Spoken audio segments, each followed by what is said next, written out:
Hello ಸ್ನೇಹಿತರೆ, ಎಲ್ಲರಿಗೂ ನಮ್ಮ ಯೂಟ್ಯೂಬ್ ಚಾನಲ್ಗೆ ಸ್ವಾಗತ. ಗೆಳೆಯರೆ, ಇವತ್ತು ನಾವು ಜೀವಕೋಶದ ಬಗ್ಗೆ ತಿಳ್ಕೊಳ್ಳೋಣ. ಜೀವಕೋಶದ ಬಗ್ಗೆ ಬಹಳಷ್ಟು ಕ್ವಶನ್ಸ್ ರೈಲ್ವೆ ಗ್ರೂಪ್ ಡಿ ಮತ್ತು ALP ಟೆಕ್ನಿಷಿಯನ್ನು ಮತ್ತು JE ಭಾಳಷ್ಟು ಕ್ವಶನ್ಸ್ ಬರ್ತಾವೆ. ಇವನ್ NTPCನೂ ಕೂಡ ಬರುತ್ತೆ. ಯಾಕಂತಂದರೆ ರೈಲ್ವೇನ ಡಿಪೆಂಡೆಂಟ್ ಆಗಿದ್ದು ಓನ್ಲಿ ಸೈನ್ಸ್ ಭಾಳ ಓರಿಯೆಂಟೆಡ್ ಕ್ವಶನ್ಸನ್ನು ರೈಲ್ವೆ ಭಾಳ ಕೇಳುತ್ತೆ. ಅದಕ್ಕೋಸ್ಕರ ನಾವು ಈ ಜೀವಕೋಶದ ಅತಿ ಮುಖ್ಯ ಕ್ವಶನ್ಸ್ ಏನದಾವಲ್ಲ ಅದು ಭಾಳಷ್ಟು ಇಂಪಾರ್ಟೆಂಟ್. ರೈಲ್ವೆ ಒಳಗೆ ಡೀಪಾಗಿ ಕ್ವಶನ್ ಕೇಳ್ತಾನೆ. ಅಂಥ ಕ್ವಶನ್ಸ್ಗಳನ್ನ ನಾನು ಇವತ್ತು ಬಿಡಿಸಿ ತಿಳಿಸ್ತೀನಿ ನಿಮ್ಗೆ. ಭಾಳ ಇಂಪಾರ್ಟೆಂಟ್ ಕ್ವಶನ್ಸ್ ಅದಾವೆ ಇವು. ಮತ್ತು ಇದರಿಂದ ಎಲ್ಲ ರೀತಿ ಅಂದರೆ ಒಂದು ಕೋಶದ ಬಗ್ಗೆ ಎಷ್ಟು ನೀವು ತಿಳ್ಕೊಬೇಕಲ್ಲ ಆಳವಾಗಿ, ಅಷ್ಟು ಎಲ್ಲ ಕ್ವಶನ್ಸನ್ನು ನೀವು ನೋಡ್ಕೋಬೋದು ಈ ಸಲ. ಮತ್ತು ಇದು ಗ್ರೂಪ್ ಡಿ ಈಗ 25 ಕ್ವಶನ್ಸ್ ಅದಾವೆ ಗ್ರೂಪ್ ಡಿಯಲ್ಲಿ. ಬರೀ ಸೈನ್ಸ್ ಅಷ್ಟನ 25 ಕ್ವಶನ್ ಕೇಳ್ತಾನೆ. ಬಟ್ ನಾವು ಈ ಗ್ರೂಪ್ ಡಿಗಿಂತ ನೆಕ್ಸ್ಟ್ ಇನ್ನೊಂದು 2 ತಿಂಗಳಲ್ಲಿ ಮತ್ತೆ ಗ್ರೂಪ್ ಡಿ ನೋಟಿಫಿಕೇಶನ್ ಆಗುತ್ತೆ. ಅದಕ್ಕೋಸ್ಕರ ನಾವು ಮುಂದಿನ ಗ್ರೂಪ್ ಡಿನ ಟಾರ್ಗೆಟ್ ಮಾಡಿಕೊಂಡು ಈಗಿರ್ತಾನೆ ಓದ್ಕೊತ ಹೋಗ್ಬೇಕು. ಅದರ ಸಂಬಂಧ ನಾನು ವಾರದಾಗ 1 ರಿಂದ 2 ವಿಡಿಯೋ ಹಾಕ್ತಾ ಹೋಗ್ತೀನಿ. ಇಡೀ ಸೈನ್ಸ್ ಕ್ವಶನ್ಸನ್ನು ಪೂರ್ತಿ ಚಾಪ್ಟರ್ಗಳನ್ನ ಮುಗಿಸ್ಕೊಂತ ಹೋಗ್ತೀನಿ. ಅದರ ಸಲ ಎಲ್ಲರೂ ಫಾಲೋ ಮಾಡ್ಬೇಕಂತ ಕೇಳ್ತಾ, ಈಗ ನಾವು ನೆಕ್ಸ್ಟ್ ಕ್ವಶನ್ಸನ್ನು ನೋಡೋಣ. ಇಲ್ಲಿ ಫಸ್ಟ್ ಕ್ವಶನ್ ನೋಡ್ರಿ. ಫಸ್ಟ್ ಕ್ವಶನ್ದಾಗ ಏನು ಹೇಳ್ಯಾನ ನೋಡ್ರಿ. ಒಂದನೇ ಕ್ವಶನ್ ಏನು ಕೇಳ್ಯಾನ, name the scientist who first discover the cell in 1665. ಇವು ರೀಸೆಂಟ್ ಕ್ವಶನ್ಸ್ ಕೇಳಿದ್ದನ್ನು ನಾನು ಆಯ್ಕೆ ಮಾಡ್ಕೊಂಡೀನಿ. ಕೋಶವನ್ನು 1665ರಲ್ಲಿ ಮೊದಲ ಕಂಡು ಹಿಡಿದ ವಿಜ್ಞಾನಿ ಹೆಸರು ಏನು ಅಂತ ಹೇಳ. ಅಂದ್ರೆ 1665 ಕಂಡು ಹಿಡಿದಾರು, ಅದನ್ನು ಮೊದಲ ವಿಜ್ಞಾನಿ ಯಾರಪ್ಪ ಅಂತ ಕೇಳೋಣ. ಆಪ್ಷನ್ಸ್ ಕೊಟ್ಟಾನ. ಮ್ಯಾಥಿಯಸ್ ಜಾಕೋಬ್ ಶೆಲ್ಡನ್, ಥಿಯೋಡಾರ್ ಶ್ವಾನ, ಆಂಟೋನಿ ವ್ಯಾನ್ ಲಿವನ್ಹಾಕ್, ಅನಂತರ ರಾಬರ್ಟ್ ಹುಕ್. ಓಕೆ, ಈಗ ನಾವು ಆನ್ಸರ್ ನೋಡೋಣ. ಏನಂತ ಫಸ್ಟದ್ದು ಯಾರು ಕಂಡು ಹಿಡಿದ್ರು? ಯಾರು ಕಂಡು ಹಿಡಿದ್ರು ಅಂದ್ರೆ 1665ರಲ್ಲಿ ಮೊದಲು ಕಂಡು ಹಿಡಿದವ್ರು ಯಾರು ಅಂತಂದ್ರೆ ರಾಬರ್ಟ್ ಹುಕ್ ಕಂಡು ಹಿಡಿತಾನೆ. ಇದು ನೀವು ಇಂಗ್ಲೀಷ್ ನಾನು ಹೆಚ್ಚಾಗಿ ಅಂದ್ರೆ ಮೋಸ್ಟ್ ಇಂಪಾರ್ಟೆಂಟ್ ವರ್ಡ್ಸ್ ಏನು ಇರ್ತಾವಲ್ಲ ಅವೆಲ್ಲ ಇಂಗ್ಲೀಷ್ನಾಗ ಬರಿತೀನಿ. ಯಾಕಂತಂದ್ರೆ ಕನ್ನಡ ಅನುವಾದ ಮಾಡಿದ್ರು ಅವು ಇಂಗ್ಲೀಷ್ನಾಗ ಬರಿಬೇಕಾಗುತ್ತೆ. ನಿಮಗೂ ಇನ್ನೂ ಇಂಗ್ಲೀಷ್ ಇಂಪ್ರೂವ್ಮೆಂಟೂ ಆಗುತ್ತೆ ಇದರಿಂದ. ಡೈರೆಕ್ಟ್ ನೀವು ಕ್ವಶನನ್ನು ಅಲ್ಲಿ ಕನ್ನಡದ ತಿಳಿಲಿಲ್ಲ ಅಂದರೆ ಇಂಗ್ಲೀಷ್ನ ನೋಡ್ಕೋಬೋದು ಡೈರೆಕ್ಟ್. 1665ರಾಗ ರಾಬರ್ಟ್ ಹುಕ್ ಕಂಡು ಹಿಡಿತಾನೆ. ಅದು ಯಾವ ಪದಾರ್ಥಗಳು ಕಂಡು ಹಿಡಿತಾನೆ ಅಂದ್ರೆ ಕಾರ್ಕ್ ಅಂತಂದು ಒಂದು ಸತ್ತ ಜೀವಕೋಶನ ಕಂಡು ಹಿಡಿತಾನೆ. ಸತ್ತಿರ್ತದೆ, ಅದು ಜೀವಂತ ಇರಂಗಿಲ್ಲ, ಅದು ಸತ್ತ ಜೀವಕೋಶ. ಅದು ಇವು ಭಾಳ ಇಂಪಾರ್ಟೆಂಟ್ ಅದಾವೆ, ಇವೆಲ್ಲ ಬರ್ಕೋಬೇಕು ನೀವು. ಸತ್ತ ಜೀವಕೋಶ ಒಂದು ಕಾರ್ಕ್ ಎಂಬ ಪದಾರ್ಥದೊಳಗೆ ಕಾರ್ಕ್ ಅಂತಂದಿರ್ತಾರೆ. ಅದು ಒಂಥರ ಗಿಡದ ತೊಗಟೆ ಅಥವಾ ಏನು ಒಂದು ಗಿಡದ ಪದಾರ್ಥ ಐತೆ, ಆ ಕಾರ್ಕ್ ಒಳಗೆ ಕಂಡು ಹಿಡಿತಾನೆ. ಆನಂತರ ನೆಕ್ಸ್ಟ್ 1674ರಾಗ ಆಂಟೋನಿ ವ್ಯಾನ್ ಲಿವನ್ಹಾಕ್ ಅಂತ ಇದ್ದಾನೆ. ಆಪ್ಷನ್ ಸಿ ಐತಲ್ಲ, ಇವನು ಕಂಡು ಹಿಡಿತಾನೆ. 1674ರಾಗ ಇವನು ಜೀವಂತ ಸೆಲ್ಲನ್ನು ಕಂಡು ಹಿಡಿತಾನೆ. ಜೀವಂತ ಕೋಶ ಇವು ಕಂಡು ಹಿಡಿತಾನೆ. ಅದು ಒಂದು ನೀರಿನ ಪಾಂಡ್ ಅಂತ, ಕೆರೆ ಅಥವಾ ಪಾಂಡ್ ಅಂದ್ರೆ ಕೊಳ ಅಂತಂದು ಕರೀತಾರೆ. ಕೊಳ ಕೆರೆ ಅದರೊಳಗೆ ಕಂಡು ಹಿಡಿತಾನೆ. ಅದು ಅದರದ್ದು ಹೆಸರು ಏನಂತಂದ್ರೆ ಸ್ಪೈರೋಗೈರಾ. ಅದನ್ನು ಕಂಡು ಹಿಡಿತಾನೆ ಮೊದಲು. ಏಕಕೋಶ ಜೀವಿ ಅದು ಇಲ್ಲ, ಸ್ಪೈರೋಗೈರಾ ಅಂತದ.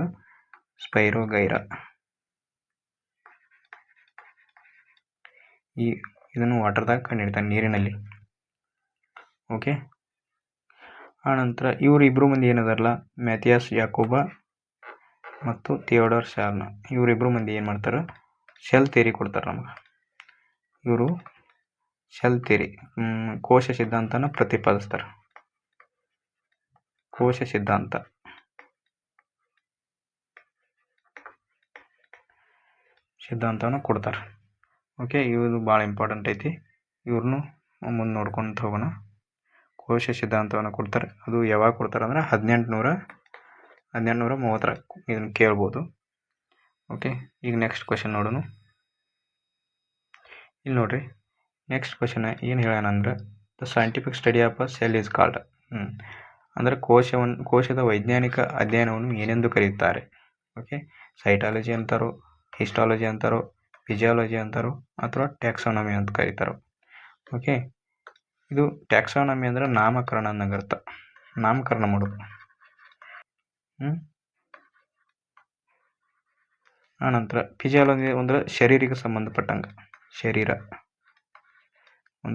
ಯಾವುದೇ ಒಂದು ದೇಹ ಅಂದ್ರೆ ಒಂದು ಪ್ರಾಣಿನಾಗಲಿ, ಪ್ರಾಣಿಗಳದ್ದು ಯಾವುದೇ ಒಂದು ಶರೀರ ಬಗ್ಗೆ ಅಧ್ಯಯನ ಮಾಡೋದಕ್ಕೆ ಫಿಸಿಯಾಲಜಿ ಅಂತ ಕರೀತಾರೆ.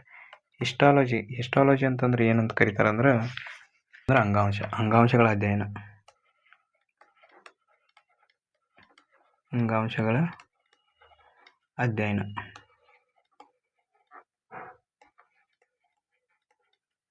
ಓಕೆ, ಅಂಗಾಂಶಗಳ ಅಧ್ಯಯನ ಅಂತ ಕರೀತಾರೆ.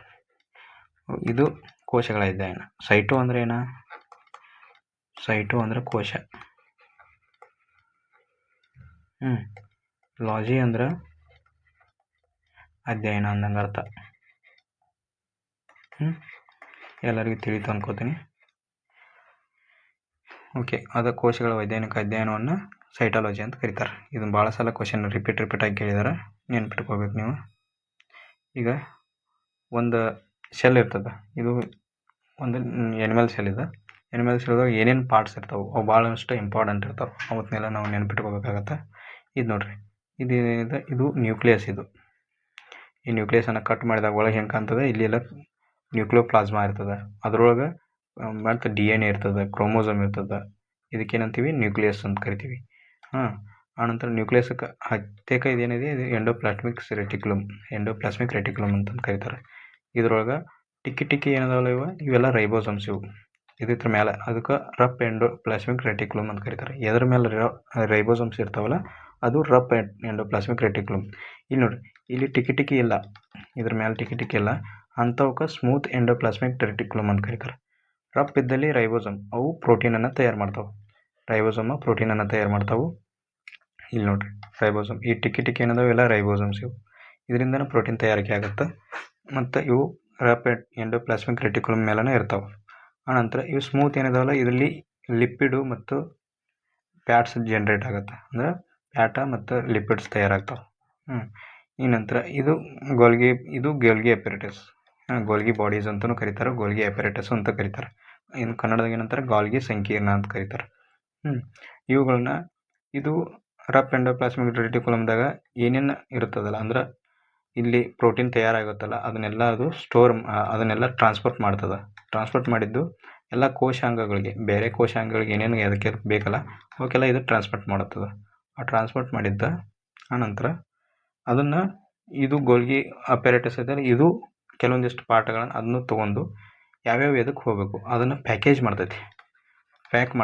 ಅಂದ್ರೆ ಇವಿಷ್ಟು ಬೇಕು, ಇಷ್ಟು ಇದಕ್ಕೆ ಬೇಕು, ಇದು ಎಷ್ಟು ಇದಕ್ಕೆ ಬೇಕು ಅಂತ ಒಂದು ಸೆಗ್ರಿಗೇಟ್ ಮಾಡಿ ಕಳಿಸ್ಕೊಡ್ತೈತಿ. ಕೆಲವೊಂದಿಷ್ಟನ್ನ ಹೊರಗೆ ಕಳಿಸೋದನ್ನು ಹೊರಗೂ ಕಳಿಸ್ಕೊಡ್ತದೆ, ಕೆಲವೊಂದಿಷ್ಟು ಒಳಗನ್ನ ಯಾವುದಕ್ಕೆ ಕಳಿಸ್ಬೇಕು ಅದಕ್ಕೂ ಕಳಿಸ್ತದೆ. ಅದಕ್ಕೆ ಇದು ಪ್ಯಾಕೇಜ್ ಆ್ಯಂಡ್ ಟ್ರಾನ್ಸ್ಪೋರ್ಟ್ ಅಂತಲೂ ಕರೀತಾರೆ. ಇದು ಟ್ರಾನ್ಸ್ಪೋರ್ಟ್ ಮಾಡ್ತದೆ, ಬಟ್ ಇದು ಹೊರಗಡೆನೂ ಟ್ರಾನ್ಸ್ಪೋರ್ಟ್ ಮಾಡಿ, ಇದು ಹೊರಗೆ ಮಾಡೋಂಗಿಲ್ಲ, ಇನ್ನು ಶೆಲ್ ಅಷ್ಟೇ ಮಾಡ್ತದೆ. ಓಕೆ, ಇದು ಲೈಸೋಸೋಮ್, ಇದು ಭಾಳ ಇಂಪಾರ್ಟೆಂಟ್ ಐತಿ. ಲೈಸೋಸೋಮ್ ಇದು ಮಾನವ ಶೆಲ್ನಾಗ ಇರ್ತೈತಿ, ಅಂದ್ರೆ ಎನಿಮಲ್ ಶೆಲ್ನೊಳಗೆ ಪ್ರಾಣಿ ಕೋಶಗಳು ಏನದಾವಲ್ಲ ಅದರಲ್ಲಿ ಹೆಚ್ಚಾಗಿ ಕಂಡು ಬರ್ತೈತೆ. ಆನಂತರ ಇದು ಮೈಟೋಕಾಂಡ್ರಿಯಾ, ಇದಕ್ಕೇನಂತ ಕರಿತೀವಿ, ಇದು ಮೆಂಬ್ರೇನ್ ಬೌಂಡ್ ಶೆಲ್ ಇರ್ತದೆ. ಇದರ ತನ್ನದೇ ಆದಂಥ DNA ಹೊಂದಿರ್ತದೆ, ಇರ್ತದೆ. ಮತ್ತು ರೈಬೋಸೋಮು ಇರ್ತಾವೆ. ರೈಬೋಸೋಮ್ ಯಾಕೆ ಇರ್ತಾವೆ ಅಂದ್ರೆ ಅದರ ಪ್ರೋಟೀನನ್ನು ತಯಾರು ಮಾಡ್ತೈತೆ, ಅದರ ಪ್ರೋಟೀನ್ದಿಂದನೇ ಇದು ಎನರ್ಜಿನ ಪಡ್ಕೊತಿರ್ತದೆ. ತನ್ನದೇ ಆದ ಸಪ್ರೇಟ್ DNA ಇರ್ತೈತಿ, ಇದರಲ್ಲಿ DNA ಇರ್ತದೆ. DNA means deoxyribonucleic acid. Okay, ಆನಂತರ ಇದು ATP ಒಳಗೆ ಎನರ್ಜಿಯನ್ನು ಬಿಡುಗಡೆ ಮಾಡ್ತದೆ.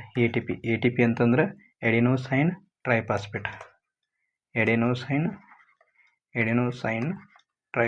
ಅಂದಂಗೆ, ಇದು ಭಾಳ ಇಂಪಾರ್ಟೆಂಟ್ ಐತಿ. ಎಡಿನೋಸೈನ್ ಟ್ರೈಫಾಸ್ಫೇಟ್ ಅಂತ ಕರೀತಾರೆ. ಆನಂತರ ಇಲ್ಲಿ ನೋಡ್ರಿ, ಇದು ಹೊರಗಿಂದ ಇದನ್ನಿದಿಲ್ಲ, ಇದು ಇಲ್ಲ ಮೆಂಬ್ರೇನ್. ಇದಕ್ಕೆ ಏನಂತ ಕರಿತೀವಿ, ಪ್ಲಾಸ್ಮಾ ಮೆಂಬ್ರೇನ್ ಅಂತ ಕರಿತೀವಿ, ಅಥವಾ ಸೆಲ್ ಮೆಂಬ್ರೇನ್ ಅಂತ ಕರಿತೀವಿ.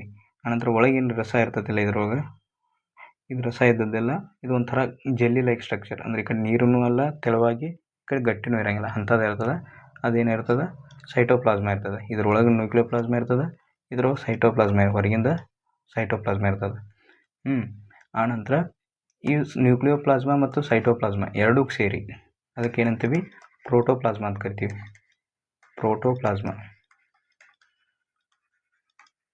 ಅಂತ ಕರಿತೀವಿ. ನ್ಯೂಕ್ಲಿಯೋಪ್ಲಾಸ್ಮಾ ಮತ್ತು ಸೈಟೋಪ್ಲಾಸ್ಮಾ ಕೂಡಿ ಪ್ರೋಟೋಪ್ಲಾಸ್ಮಾ ಆಗ್ತದೆ. ಭಾಳ ಇಂಪಾರ್ಟೆಂಟ್ ಅದಾವೆ ಇವೆಲ್ಲ. ಈಗ ಮುಂದೆ ನಾವು ಕ್ವಶನ್ ನೋಡ್ತಾ ಎಲ್ಲವನ್ನು ತಿಳ್ಕೊಂತ ಹೋಗೋಣ. ಈಗ ಸೆಲ್ಗಳಲ್ಲಿ ಎರಡು ರೀತಿಯೊಳಗೆ ಸೆಲ್ ಅದಾವೆ. ಒಂದು ಪ್ರೋಕ್ಯಾರಿಯೋಟ್ ಸೆಲ್ಲ, ಇನ್ನೊಂದು ಯೂಕ್ಯಾರಿಯೋಟ್ ಸೆಲ್ಲ.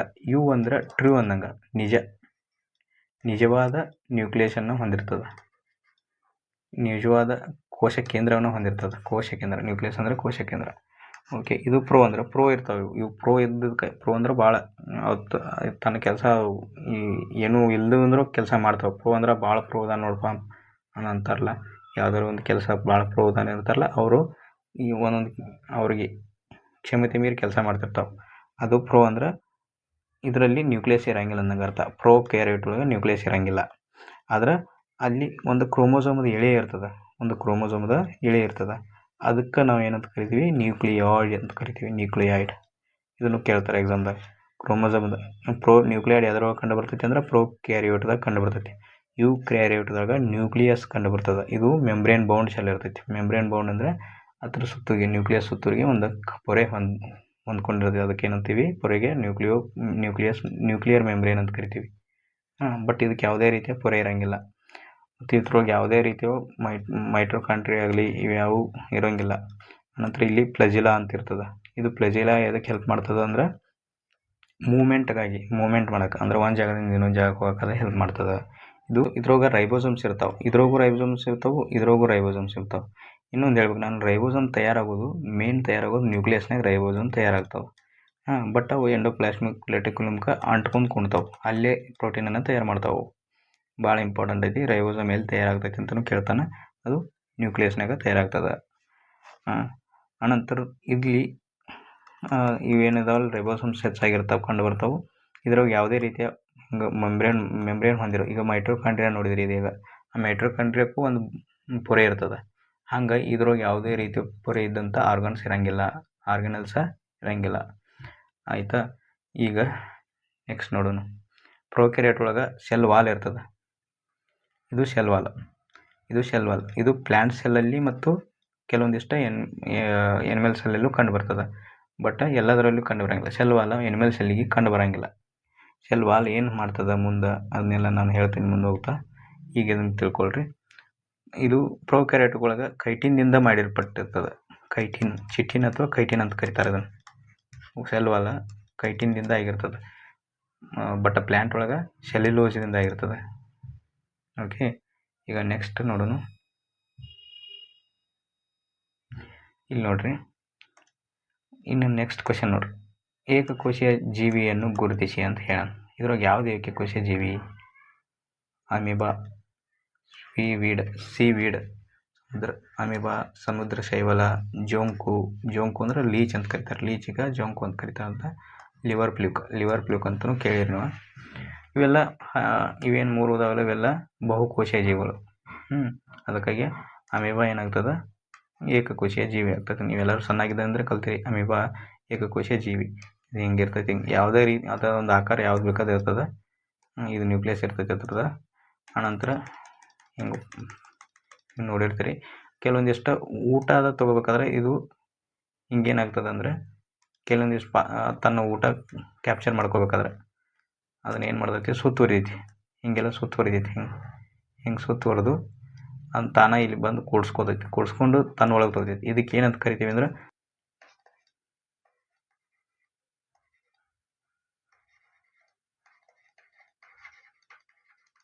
ಓಕೆ, ಇದು ಸೀಡೋಪೋಡಿಯಾ ಅಂತ ಕರೀತಾರೆ. ಈಗ ನೆಕ್ಸ್ಟ್ ಕ್ವಶನ್ ನೋಡೋಣ. ಹೂ ಕಾಯಿನ್ಡ್ ದ ಟರ್ಮ್ ಪ್ರೋಟೋಪ್ಲಾಸ್ಮಾ ಅಂತ ಕೇಳೋಣ. ಹೂ ಕಾಯಿನ್ಡ್ ದ ಟರ್ಮ್ ಪ್ರೋಟೋಪ್ಲಾಸ್ಮಾ ಅಂದ್ರೆ ಪ್ರೋಟೋಪ್ಲಾಸ್ಮಾ ಎಂಬ ಪದವನ್ನು ಯಾರು ರೂಪಿಸಿದರು? ಅಂದ್ರೆ ಪ್ರೋಟೋಪ್ಲಾಸ್ಮಾ ಅಂತ ಯಾರು ಕರೆದರು ಫಸ್ಟ್ ಅಂತ ಕೇಳ. ಜೆ ಮೆಂಡಲೋ, ಜಾನ್ ಇವಾಂಜೆಲಿಸ್ಟ್ ಪುರ್ಕಿಂಜಿನೋ, ಅಥವಾ ಚಾರ್ಲ್ಸ್ ಡಾರ್ವಿನೋ, ಏನು ರಾಬರ್ಟ್ ಹುಕ್. ಹಿಂಗೆ ರಾಬರ್ಟ್ ಹುಕ್ ಅಂತೂ ಅಲ್ಲ ಅಂತ ನಿಮ್ಗೆ ಗೊತ್ತೈತೆ. ಯಾಕಂದ್ರೆ ಇವನು ಸೆಲ್ ಕಂಡುಹಿಡಿತಾನೆ. ಚಾರ್ಲ್ಸ್ ಡಾರ್ವಿನ್ ಏನು ಕಂಡು ಹಿಡಿತಾನೋ ಇವನು ಸ್ಪೀಸೀಸ್ಗಳ ಉಗಮ ಹೆಂಗೆ ಎವಲ್ಯೂಷನ್ ಹೆಂಗೆ ತಯಾರಾತಂತ ಅದ್ರ ಬಗ್ಗೆ ಹೇಳ್ಕೊಡ್ತಾನೆ. ಜೆ ಮೆಂಡೆಲ್ಲ ಇವನು ಜೆನೆಟಿಕ್ಸ್ ಬಗ್ಗೆ ಹೇಳ್ಕೊಡ್ತಾನೆ. ಜೆನೆಟಿಕ್ಸ್ ಜೆ ಮೆಂಡೆಲ್ಲ ಜೆನೆಟಿಕ್ಸ್ ಬಗ್ಗೆ ಹೇಳ್ತಾನೆ. ಅನುವಂಶೀಯತೆ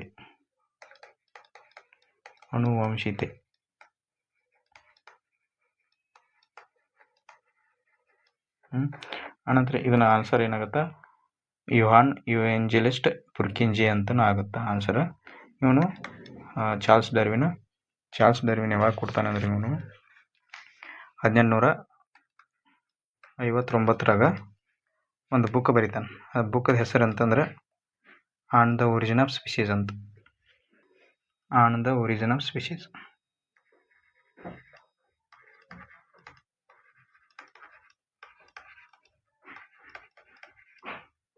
ಓಕೆ, ಈಗ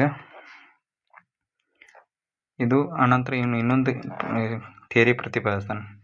ಅದಕ್ಕೇನಂತಾರೆ, ಎವಲ್ಯೂಷನ್ ಬೈ ಸೆಲೆಕ್ಷನ್ ಅಂತ ಕರೀತಾನೆ. Evolution by selection. Evolution by selection ಅಂತ ಕರೀತಾನೆ. ಇದನ್ನು ಕನ್ನಡದಾಗ ಏನಂತ ಕರೀತಾರೆ, ನೈಸರ್ಗಿಕ ಆಯ್ಕೆಯ ಮೂಲ ವಿಕಾಸ ಅಂತ ಕರೀತಾರೆ. ನೈಸರ್ಗಿಕ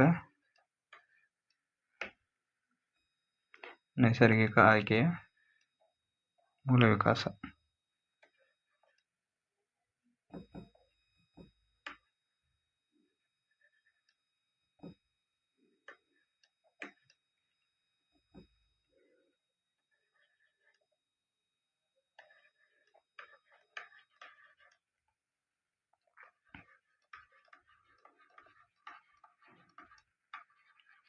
ಮೂಲ ವಿಕಾಸ.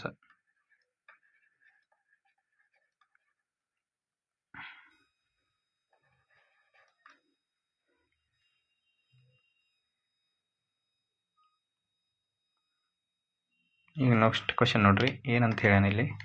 Which of the following is the largest cell in the human body. ಮಾನವ ದೇಹದಲ್ಲಿ ಕೆಳಗಿನಲ್ಲಿ ಅತಿ ದೊಡ್ಡ ಕೋಶ ಯಾವುದು ಅಂತ ಕೇಳ್ಯಾನ. ಮಾನವ ದೇಹದೊಳಗೆ ಅತಿ ದೊಡ್ಡ ಈ ಕೆಳಗಿನೊಳಗೆ ಕಂಡುಹಿಡಿಬೇಕು ನೀವು. ಓಕೆ, ನ್ಯೂರಾನ್ ಇದು ಏನೈತಿ, ನ್ಯೂರಾನ್ ಬಗ್ಗೆ ನೀವು ತಿಳ್ಕೊಂಡಿರ್ಬೋದು. ನ್ಯೂರಾನ್ ಇದು ಒಂದು ನರಕೋಶ ಅಂತ ಕರಿತಾನೆ. ನ್ಯೂರಾನ್ ಅಂದ್ರೆ ನರಕೋಶ. ಇದು ಅತಿ ಉದ್ದವಾದ ಕೋಶ, ಉದ್ದ ಕೋಶ ಅಂತ ಕರೀತಾರೆ.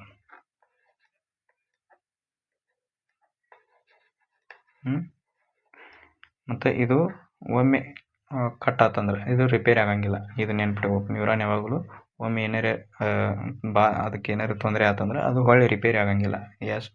ಅದಕ್ಕಾಗಿ ನರಕ್ಕೆ ಏನಾದ್ರು ಪ್ರಾಬ್ಲಮ್ ಆದರೂ ಅವು ಹೊಳ್ಳಿ ರಿಪೇರಿ ಆಗಂಗಿಲ್ಲ ಅಂತ ಡಾಕ್ಟರ್ ಮೊದಲೇ ಹೇಳ್ಬಿಡ್ತಾರೆ. ಓಕೆ, ಇದು ರೆಡ್ ಬ್ಲಡ್ ಸೆಲ್. ಇದರಲ್ಲಿ ನೆನಪಿಟ್ಕೊಳ್ರಿ, ರೆಡ್ ಬ್ಲಡ್ ಸೆಲ್ ಒಳಗೆ ಏನಿರಂಗಿಲ್ಲ, ನ್ಯೂಕ್ಲಿಯಸ್ ಇರಂಗಿಲ್ಲ ರೆಡ್ ಬ್ಲಡ್ ಸೆಲ್ ಒಳಗೆ. ಇದ್ರದ್ದು ಆನ್ಸರ್ ಏನಾಗುತ್ತೆ ಅಂತಂದ್ರೆ, ಮೊದಲು ನಾನು ಆನ್ಸರ್ ಹೇಳ್ತೀನಿ.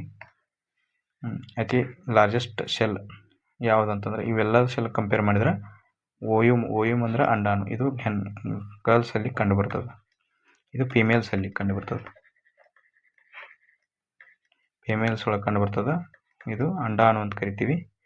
ಇದು ಎಲ್ಲರಿಗಿಂತ ದೊಡ್ಡದಿರ್ತದೆ. ಅನಂತರ ಅತಿ ಚಿಕ್ಕದೊಳಗೆ ಸ್ಪರ್ಮ್ ಕಂಡು ಬರ್ತದೆ. ಮೇಲೊಳಗೆ ಕಂಡು ಬರ್ತದೆ. ಮಾನವ ದೇಹದೊಳಗೆ ಅತಿ ಚಿಕ್ಕ ಸೆಲ್,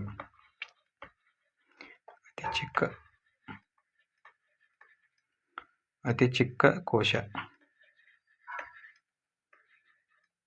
ಇದಕ್ಕೆ ಸ್ಪರ್ಮ್ ಅಂತ ಕರೀತಾರೆ. ಅದಕ್ಕೆ ಶುಕ್ರಾಣು ಅಂತ ಕರೀತಾರೆ ಕನ್ನಡದಾಗ, ಶುಕ್ರಾಣು. ಅನಂತರ ಸ್ನಾಯು ಸೆಲ್ ಅಂತಲೂ ಆಗಂಗಿಲ್ಲ ಆನ್ಸರ್. Red blood cell. ಇದ್ರೊಳಗೆ ರೆಡ್ ಬ್ಲಡ್ ಸೆಲ್ನಾಗ ಏನು ಕಂಡು ಬರ್ತದೆ ಅಂದ್ರೆ, ನಿಮಗೆ ಹೇಳ್ಬೇಕಂದ್ರೆ ಇದರಲ್ಲಿ ನ್ಯೂಕ್ಲಿಯಸ್ ಇರೋದಿಲ್ಲ. ನ್ಯೂಕ್ಲಿಯಸ್ ಕೋಶಕೇಂದ್ರ ಇರೋದಿಲ್ಲ.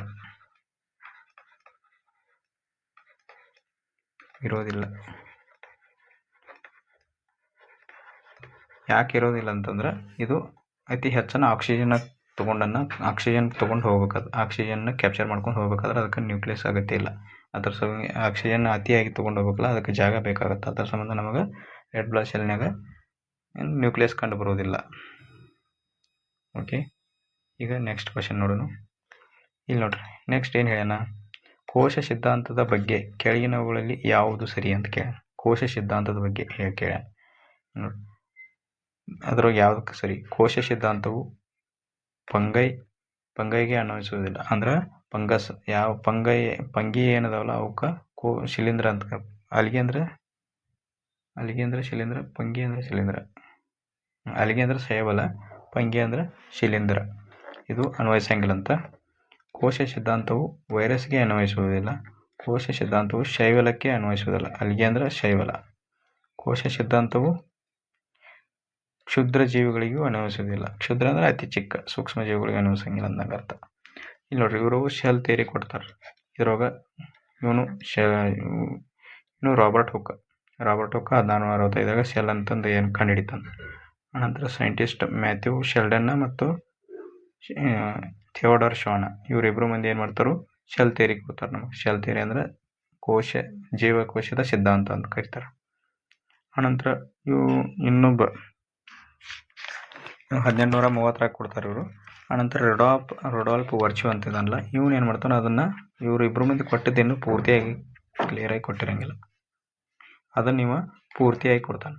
ಹಂಗೆ ಅವು ಇವ್ರಿಗೆ ಹೇಳೋಕ್ಕಾಗಿರಂಗಿಲ್ಲ. ಒಂದು ಶೆಲ್ ಇನ್ನೊಂದು ಶೆಲ್ದಿಂದನೇ ತಯಾರಾಗ್ತೈತೆ ಅಂತಂದು ಹೇಳೋಕ್ಕಾಗಂಗಿಲ್ಲ. ಅದು ಹಳೆಯ ಶೆಲ್ದಿಂದ ಬಟ್ ಇವರು ಅದನ್ನು ಪ್ರತಿಪಾದಿಸ್ತಾರೆ.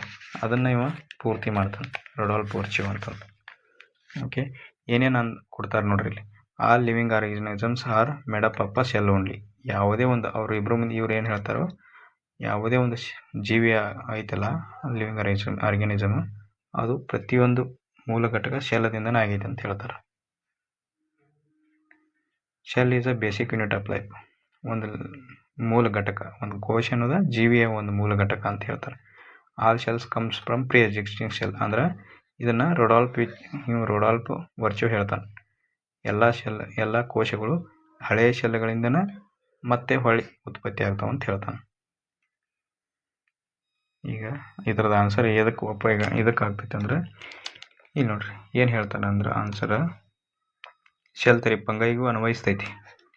ಅನಂತರ ವೈರಸ್ಸಿಗೆ ಅನ್ವಯಿಸಂಗಿಲ್ಲ. ಅವ ಯಾವುದಕ್ಕೆ ಅನ್ವಯಿಸಂಗಿಲ್ಲ? ಟ್ರೂ ಅಬೌಟ್ ಥಿಯರಿ ಅನ್ವಯಿಸೋದೆಲ್ಲ ಐತೆ. ಅಂದ್ರೆ ಅನ್ವಯಿಸೋದಂದ್ರೆ ಕರೆಕ್ಟ್ ಐತಿ.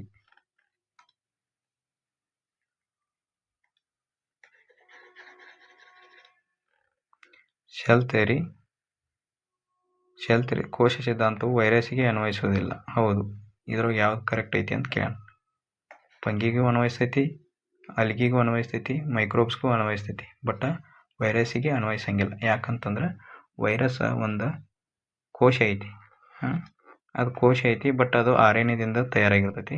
ಇದು ಹೆಂಗಿರ್ತೈತಿ ಅಂದ್ರೆ ಒಂಥರ ಈ ಕಡೆ ಜೀವಂತನೂ ಇರ್ತೈತಿ, ಈ ಕಡೆ ಜೀವಂತನೂ ಇರಂಗಿಲ್ಲ. ಅಂದ್ರೆ ಸೆಮಿ ಅಂದ್ರೆ ಒಂಥರ ಈ ಕಡೆ ಜೀವನೂ ಇರ್ತೈತಿ, ಈ ಕಡೆ ಜೀವನೂ ಇರಂಗಿಲ್ಲ. ಆ ರೀತಿ ಒಳಗೆ ವರ್ಕ್ ಮಾಡ್ತದೆ. ಹೆಂಗಂದ್ರೆ ಕೋಶ ಒಂದು ಯಾವುದೇ ಒಂದು ಎನಿಮಲ್ ಸೆಲ್ ಆಗಲಿ, ಎನಿಮಲ್ ಸೆಲ್ ಒಳಗೆ ಹೋಯ್ತಂದ್ರೆ ಇನ್ನೊಂದು ಬಾಡಿ ಒಳಗೆ ಹೋಯ್ತಂದ್ರೆ ಅದು ಜೀವಂತ ಐತೆ ಅನ್ನಂಗೆ ತೋರಿಕೆ ಪಡಿಸ್ತೈತಿ. ಬಟ್ ಅದು ಹೊರಗಿತ್ತಂದ್ರೆ ಸತ್ತ ಜೀವಂತ ಕೋಶ ಅಂತಂದಂಗೆ ಆ ರೀತಿ ಒಳಗೆ ತೋರಿಕೆ ಪಡಿಸ್ತೈತಿ. ಅದಕ್ಕಾಗಿ ಅದು ಶೆಲ್ ಥಿಯರಿ ಇದಕ್ಕೆ ಅನ್ವಯಿಸಂಗಿಲ್ಲ. ಓಕೆ, ಜೀವಕೋಶದ ಸಿದ್ಧಾಂತ ಏನೇನೈತಿ ಇಲ್ಲಿ ನೋಡ್ರಿ. ಎಲ್ಲ ಜೀವಕೋಶಗಳು ಕೋಶಗಳಿಂದ ನಿರ್ಮಿತವಾಗಿವೆ. ಪ್ರತಿಯೊಂದು ಜೀವಕೋಶ ಏನದಾವಲ್ಲ ಅವು ಇನ್ನೊಂದು ಕೋಶದಿಂದನೇ ಮಾರ್ಪಾಡಾಗಿರ್ತಾವೆ. ಜೀವಕೋಶವೇ ಜೀವದ ಮೂಲ ಘಟಕ. ಒಂದು ದೇಹ ತಯಾರಾಗಬೇಕಾದ್ರೆ ಪ್ರತಿಯೊಂದು ಜೀವಕೋಶಗಳಿಂದ ಆಗಿದೆ. ಅಂದ್ರೆ ಒಂಥರ ಈಗ ಮನೆ ಕಟ್ಟಬೇಕಾದ್ರೆ ಏನಾಗ್ತೈತಿ, ನಮಗೆ ಇಟ್ಟಂಗಿ ಬೇಕಾಗ್ತಾವೆ. ಅಷ್ಟು ದೊಡ್ಡ ಮನೆ ಕಟ್ಟಕ್ಕೆ ಇಟ್ಟಂಗಿ ಬೇಕಿಲ್ಲ. ಅದೇ ರೀತಿ ಇಟ್ಟಂಗಿನ ಒಂಥರ ಒಂದು ಜೀವಕೋಶ ಇದ್ದಂಗೆ. ಓಕೆ, ಎಲ್ಲ ಕೋಶಗಳು ಪೂರ್ವಸ್ಥಿತಿಯ ಕೋಶಗಳಿಂದ ಉದ್ಭವಿಸುತ್ತವೆ. ಇದನ್ನು ಯಾರು ಹೇಳ್ತಾರೋ? ರೊಡಾಲ್ಫ್ ವರ್ಚ್ಯೂ ಹೇಳ್ತಾನೆ. ಇದು ಭಾಳ ಇಂಪಾರ್ಟೆಂಟ್ ಐತಿ. ನೀವು ಅದನ್ನು ಪೂರ್ತಿ ಎಕ್ಸ್ಪ್ಲೇನ್ ಮಾಡಿ ಹೇಳ್ತಾನೆ. ಆವಾಗಿದು ಶೆಲ್ ಥಿಯರಿ ಒಂದು ರೀತಿ ಪೂರ್ತಿಯಾಗಿ ಮಾರ್ಪಾಡು ಹೊಂದೈತಿ ಶೆಲ್ ಥಿಯರಿ ಅಂತಂದು. ಎಲ್ಲ ಕೋಶಗಳು ಏನು ಮಾಡ್ತಾವೆ? ಹಳೆ ಶೆಲ್ಗಳಿಂದ ತಯಾರಾಗ್ತಾವೆ.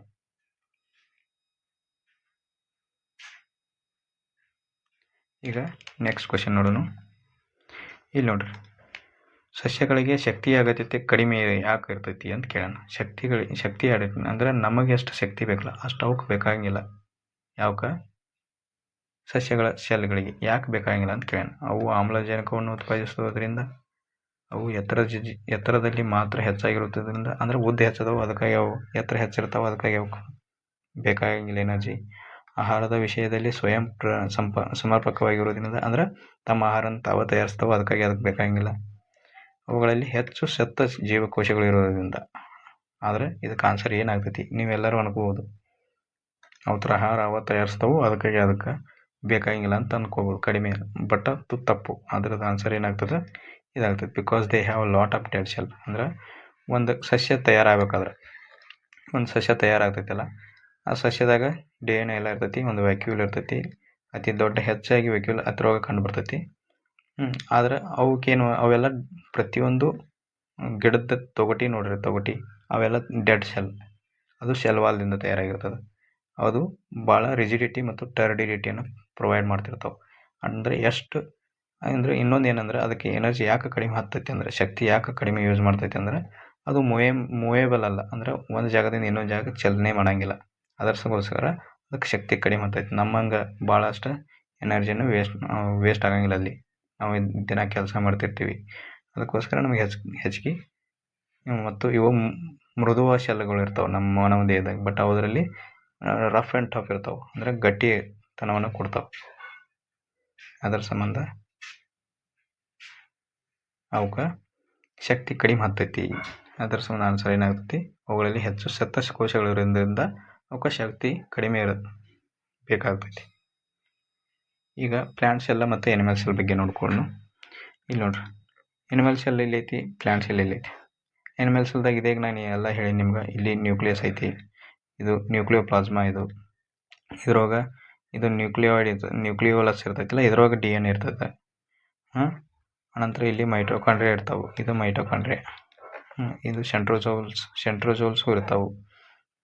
ಮತ್ತು ಸಸ್ಯಗಳಲ್ಲಿ ಇದು ಸೆಂಟ್ರೋಜೋಲ್ಸ್ ಕಂಡು ಬರೋಂಗಿಲ್ಲ ಭಾಳಷ್ಟು. ಇದು ಗೋಲ್ಗಿಯ ಬಾಡೀಸ್.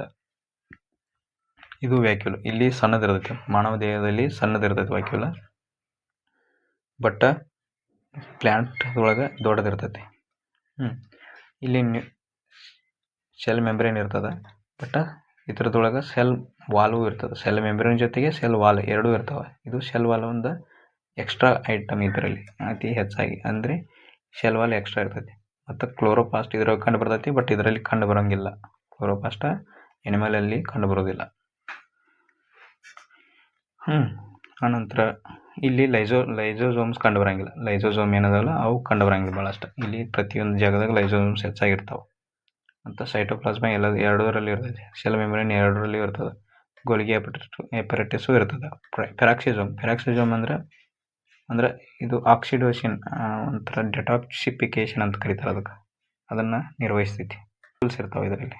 ವ್ಯಾಕ್ಯೂಲ್ಸ್ ಇರ್ತಾವೆ. Smooth endoplasmic reticulum, rough endoplasmic reticulum. ರಫ್ದಾಗ ರೈಬೋಸೋಮ್ ಇರ್ತದೆ, ಸ್ಮೂತ್ದಾಗ ಲಿಪಿಡ್ ತಯಾರಾಗ್ತದೆ. ಮೈಟೋಕಾಂಡ್ರಿಯಾ ಇರ್ತದೆ, ನ್ಯೂಕ್ಲಿಯಸ್ಸು ಇರ್ತದೆ ಎರಡರಲ್ಲಿ. ಬಟ್ ಎರಡರಲ್ಲಿ ಒಂದೊಂದು ಸಪ್ರೇಟ್ ಇರೋದು ಕ್ಲೋರೋಪ್ಲಾಸ್ಟ್. ಇದು ಪ್ಲಾಸ್ಟಿಡ್ ಒಳಗೆ ಇರ್ತದೆ. ಪ್ಲಾಸ್ಟಿಡ್ ಒಂದು ಸಪ್ರೇಟ್ ಪ್ಲ್ಯಾಂಟ್ ಸೆಲ್ ಒಳಗೆ ಕಂಡು ಬರ್ತದೆ.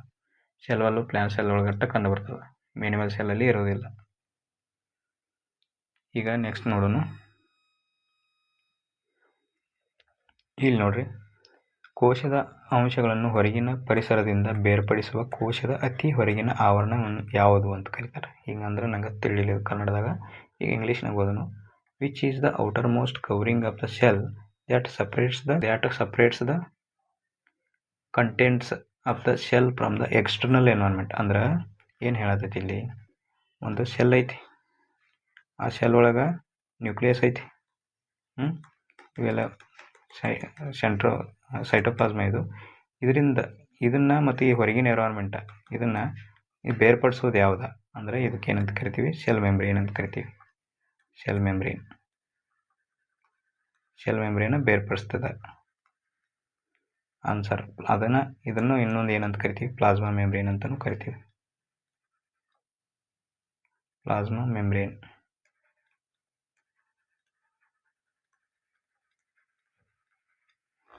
ಆನ್ಸರ್ ಪ್ಲಾಸ್ಮಾ ಪೊರೆ ಅಂತ ಕರಿತೀವಿ. ಆರ್ಗನಲ್ಸ್ ಒಳಗಿರ್ತಾವೆ. ಇವು ಆರ್ಗನಲ್ಸ್ ಕೋಶಾಂಗಗಳು.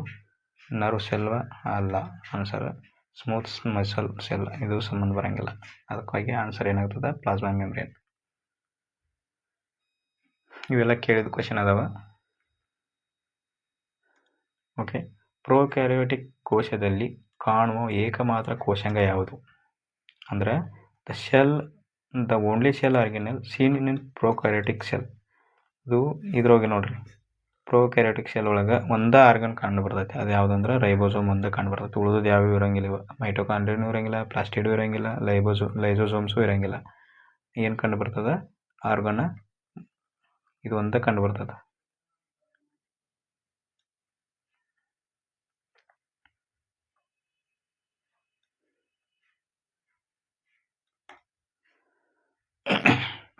ಇದೊಂದೇ ಕಂಡು ಬರ್ತದೆ, ರೈಬೋಸೋಮ್ ಒಂದೇ ಕಂಡು ಬರ್ತದೆ. ಆನ್ಸರ್ ಅದಕ್ಕಾಗಿ ಬಿ ಆಗ್ತದೆ. ಈಗ ನೆಕ್ಸ್ಟ್ ನೋಡೋಣ. 10ನೇ ಕ್ವಶನ್ ನೋಡ್ರಿ. Which of the following part is not present in prokaryotic cell. ಇದ್ರೊಳಗೆ ಪ್ರೋಕ್ಯಾರಿಯೋಟಿಕ್ ಸೆಲ್ ಒಳಗೆ ಯಾವ್ದು ಕಂಡು ಬರಂಗಿಲ್ಲ ಅಂತ ಕೇಳಿ. ಪ್ರೋಕ್ಯಾರಿಯೋಟ್ ಒಳಗೆ ಕಂಡು ಬರದೇ ಇರುವಂಥದ್ದು ಯಾವುದು? ಸೈಟೋಪ್ಲಾಸ್ಮನು, ನ್ಯೂಕ್ಲಿಯರ್ ಮೆಂಬ್ರೇನು, ಸೆಲ್ ವಾಲು ಅಥವಾ ರೈಬೋಸೋಮು. ನಿಮಗೆ ಆವಾಗಲೇ ಹೇಳಿದಂಗೆ ಇಲ್ಲಿ ನಾನು ನಿಮ್ಗೆ ಹೇಳಿದ್ದೆ, ಒಂದು ಪ್ರೋಕ್ಯಾರಿಯೋಟಿಕ್ ಸೆಲ್ನಾಗ ಯಾವಾಗಲೂ ನ್ಯೂಕ್ಲಿಯಸ್ ಇರಂಗಿಲ್ಲ. ಅಲ್ಲಿ ಬರೀ ಥ್ರೆಡ್ ಲೆಗ್ ಸೆಕ್ಟರ್ ನ್ಯೂಕ್ಲಿಯಾಯ್ಡ್ ಅಂತ ಕರೀತಾರೆ. ಇದು ನ್ಯೂಕ್ಲಿಯಾಯ್ಡ್ ಇದು ಒಂದೇ ಕಂಡು ಬರ್ತದೆ. ಇದ್ರೊಳಗೆ ರೈಬೋಸೋಮ್ಸ್ ಇರ್ತಾವೆ ಮತ್ತು ಸೈಟೋಪ್ಲಾಸ್ಮ ಇರ್ತದೆ ಮತ್ತು ಸೆಲ್ ವಾಲ್ ಇರ್ತದೆ. ಎಕ್ಸ್ಟ್ರಾ ಒಂದು ಸೆಲ್ ವಾಲ್ ಇರ್ತದೆ.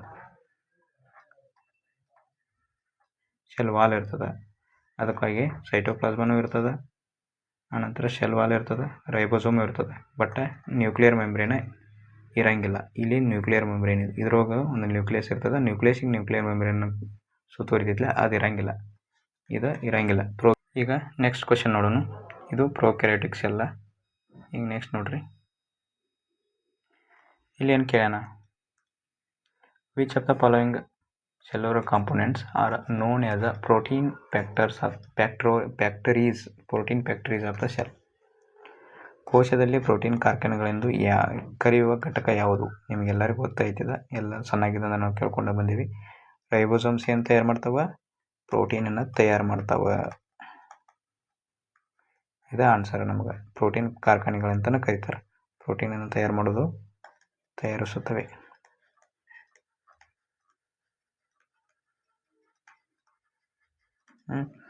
ರೈಬೋಸೋಮ್ಸ್. ಕ್ಲೋರೋಪ್ಲಾಸ್ಟ್ ಒಳಗೆ ದ್ವಿತೀಯ ಸಂಶ್ಲೇಷಣೆ ಕ್ರಿಯೆ ನಡೆಯುತ್ತೆ. ಕ್ಲೋರೋಪ್ಲಾಸ್ಟ್ ಒಳಗೆ ದ್ವಿತೀಯ ಸಂಶ್ಲೇಷಣೆ ಕ್ರಿಯೆ.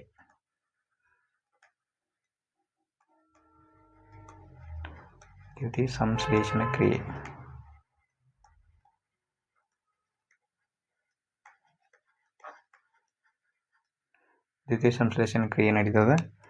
ಆನಂತರ ಮೈಟೋಕಾಂಡ್ರಿಯಾ ಏನಂತ ಕರಿತೀವಿ? ಶಕ್ತಿಯ ಕಾರ್ಖಾನೆ ಅಂತ ಕರಿತೀವಿ. ಅಂದರೆ ಇಲ್ಲಿ ಶಕ್ತಿ ತಯಾರಾಗ್ತದೆ, ಶಕ್ತಿಯ ಕಾರ್ಖಾನೆ.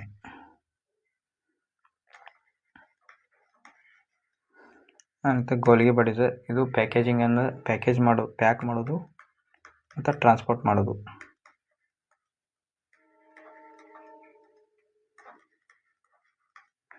ಪ್ಯಾಕ್ ಮಾಡಿ ಕಳಿಸ್ಕೊಡ್ತೈತಿ, ಚಲನೆ ಮಾಡಿಸ್ತೈತಿ.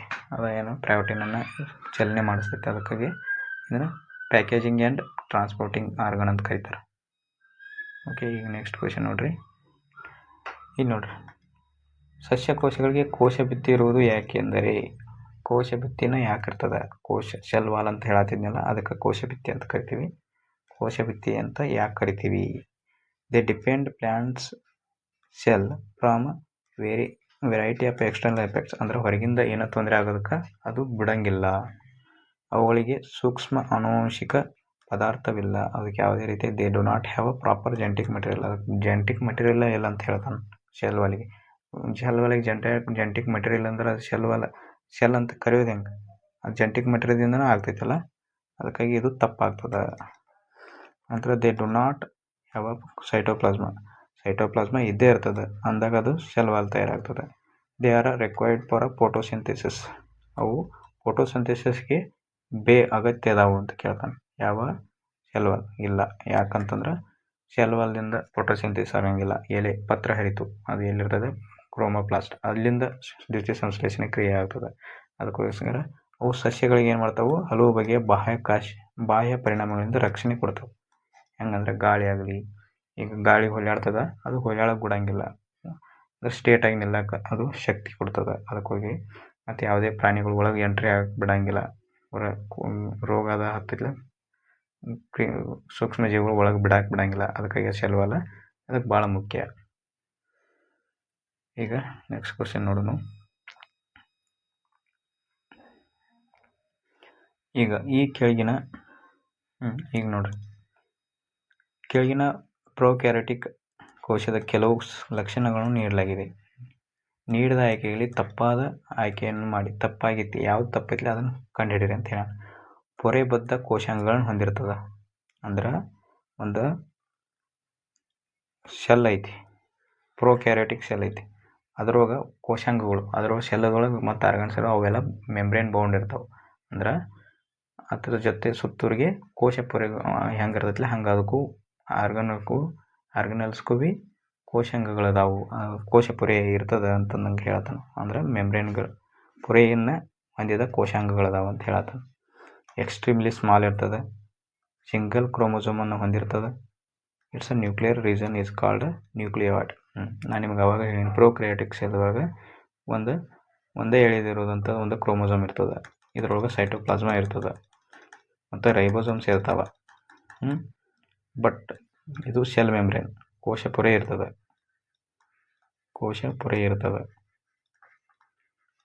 ರೈಬೋಸೋಮ್ ಒಂದೇ ಇರ್ತದೆ. ಬಟ್ ಯಾವುದೇ ರೀತಿಯ ಮೈಟೋಕಾಂಡ್ರಿಯಾ ಆಗಲಿ ಅದು ಮೆಂಬ್ರೇನ್ ಬೌಂಡ್ ಸೆಲ್ ಅಲ್ಲ, ಅವು ಇರೋದಿಲ್ಲ. ಅದಕ್ಕಾಗಿ ಆನ್ಸರ್ ಏನಾಗ್ತದೆ, ಪೊರೆಬದ್ಧ ಕೋಶಾಂಗಗಳು ಇರೋದಿಲ್ಲ. ಅದಕ್ಕಾಗಿ ಆನ್ಸರ್ ಇದೆ. ಯಾವುದು ತಪ್ಪೈತಿಲ್ಲ ಅದನ್ನು ಕಂಡುಹಿಡಿದ ನಾನು, ಅದ್ರ ಸಂಬಂಧ ಇದು ತಪ್ಪೈತಿ. ಇವೆಲ್ಲ ಕರೆಕ್ಟ್ ಅದಾವೆ. ಇವೆಲ್ಲ ಪ್ರೊಕ್ಯಾರಿಯೋಟಿಕ್ಗೆ ಸಂಬಂಧಪಟ್ಟಂಥವು ಇವೆಲ್ಲ ಕರೆಕ್ಟ್ ಅದಾವೆ. ಸಿಂಗಲ್ ಕ್ರೋಮೋಸೋಮ್ ಹೊಂದಂಥದ ಒಂದು ಅಣುವಂಶ ಇದನ್ನು DNA ಹೊಂದಿರ್ತದೆ. ಓಕೆ, ಈಗ ನೆಕ್ಸ್ಟ್ ನೋಡೋಣ. ಇದನ್ನು ನ್ಯೂಕ್ಲಿಯಾಯ್ಡ್ ಅಂತಲೇ ಕರಿತೀವಿ. ಈ ಒಂದು ಕ್ರೋಮೋಸೋಮ್ ಜಾಗ ಇದಕ್ಕೆ ಏನಂತೀವಿ, ನ್ಯೂಕ್ಲಿಯಾಯ್ಡ್ ಅಂತ ಕರಿತೀವಿ. ನ್ಯೂಕ್ಲಿಯಾಯ್ಡ್ ಅಂದರೆ ಇಲ್ಲಿ ನ್ಯೂಕ್ಲಿಯಾಯ್ಡ್ ಅಂತಲೇ ಬರ್ದ ನಾವು ಕನ್ನಡದಾಗ. ಓಕೆ, ಈಗ ನೆಕ್ಸ್ಟ್ ನೋಡ್ರಿ. What are the complex carbohydrates that form cell wall in plant cell? Plant cell ಸಸ್ಯಗಳಲ್ಲಿ ಕೋಶ ಭಿತ್ತಿಯನ್ನು ರಚಿಸುವ ಸಂಕೀರ್ಣ ಕಾರ್ಬೋಹೈಡ್ರೇಟ್ಸ್ಗಳನ್ನು ಏನೆಂದು ಕರೆಯುತ್ತಾರೆ? ಮಾಲ್ಟೋಸ್ ಅಂತ ಕರೀತಾರೋ, ಸೆಲ್ಯುಲೋಸ್ ಅಂತ ಕರೀತಾರೋ, ಇನ್ನು ಸೆಲ್ಯುಲೋಸ್ ಅಂತ ಕರೀತಾರೋ, ಸುಕ್ರೋಸ್ ಅಂತ ಕರೀತಾರೋ, ಇನ್ನು ಲ್ಯಾಕ್ಟೋಸ್ ಅಂತ ಕರೀತಾರೋ. ಈಗ ಮೇನ್ ನಾವು ತಿಳ್ಕೊಬೇಕಾಗಿದೆ, ಮಾಲ್ಟೋಸ್ ಅಂದರೆ ಏನಂತ ತಿಳ್ಕೊಬೇಕು ಮೊದಲು. ಮಾಲ್ಟೋಸ 2 ಗ್ಲುಕೋಸ್ನಿಂದ ಆಗಿರ್ತದೆ. 2 ಗ್ಲುಕೋಸ್ದಿಂದ ಆಗಿರ್ತದೆ.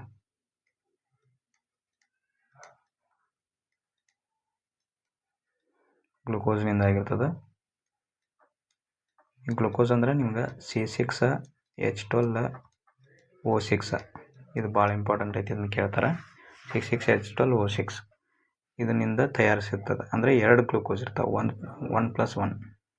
ನಂತರ ಸೆಲ್ಯುಲೋಸ, ಇದು ಆನ್ಸರ್. ಸೆಲ್ಯುಲೋಸನ್ನು ಏನು ಎದರಿಂದ ಆಗಿರ್ತದೆ? ಸೆಲ್ಯುಲೋಸದಿಂದ ಆಗಿರ್ತದೆ. ಕೋಶ ಭಿತ್ತಿ ತಯಾರಾಗ್ತದೆ.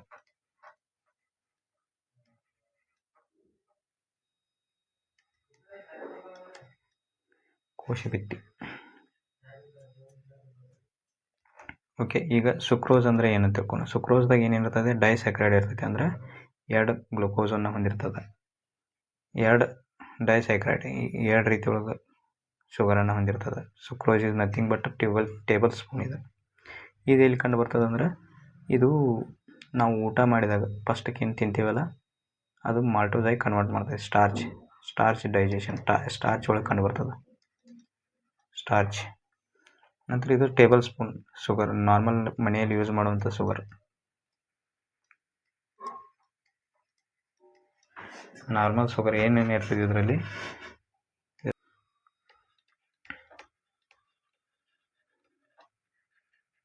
ಗ್ಲುಕೋಸ್ ಮತ್ತು ಫ್ರುಕ್ಟೋಸ್ ಇರ್ತದೆ.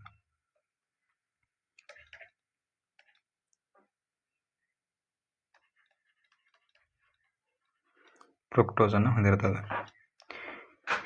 ಇನ್ನು ಫ್ರುಕ್ಟೋಸ್ ಅಂದರೆ ಏನು ನೀವು ಮೊದಲು ಕಲಿಬೇಕು. ಫ್ರುಕ್ಟೋಸ್ ಅಂದರೆ ಇದು ಒಂದೇ ರೀತಿಯ ಒಂದು ಮೊನೋಸ್ಯಾಕರೈಡ್. ಇದಕ್ಕೇನಂತಾರೆ ಮೊನೋಸ್ಯಾಕರೈಡ್ ಅಂತ ಕರಿತೀವಿ. ಒಂದೇ ಶುಗರನ್ನು ಹೊಂದಿರ್ತದೆ, ಮೊನೋಸ್ಯಾಕರೈಡ್.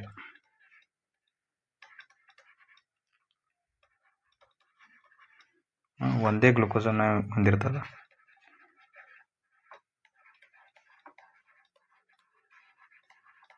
ಮತ್ತು ಇದನ್ನು ದೇಹದಲ್ಲಿ ನಮ್ಗೆ ನಾವು ಡೈಜೆಷನ್ ಆಗ್ಬೇಕಾದ್ರೆ ಇದು ಫ್ರುಕ್ಟೋಸ ಭಾಳ ಈಸಿಯಾಗಿ ಪಡ್ಕೊತೀವಿ.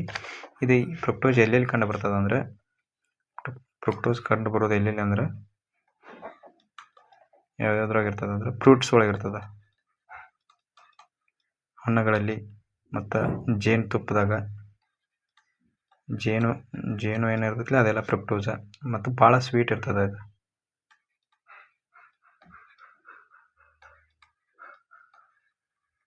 ಫ್ರುಕ್ಟೋಸ್ ಎದರಲ್ಲಿ ಇರ್ತೈತಿಲ್ಲ ಅದೆಲ್ಲ ಭಾಳ ಸ್ವೀಟ್ ಇರ್ತದೆ.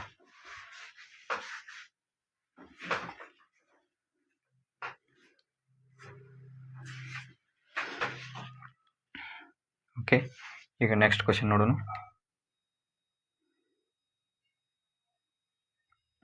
ಇಲ್ಲಿ ನೋಡ್ರಿ, ಇಲ್ಲಿ ಕ್ವಶನ್ದಾಗ which of the following cell organelle is associated with the ATP ಅಂತ ನಾನು ನಿಮ್ಗೆ ಹೇಳಿದ್ದೀನಿ.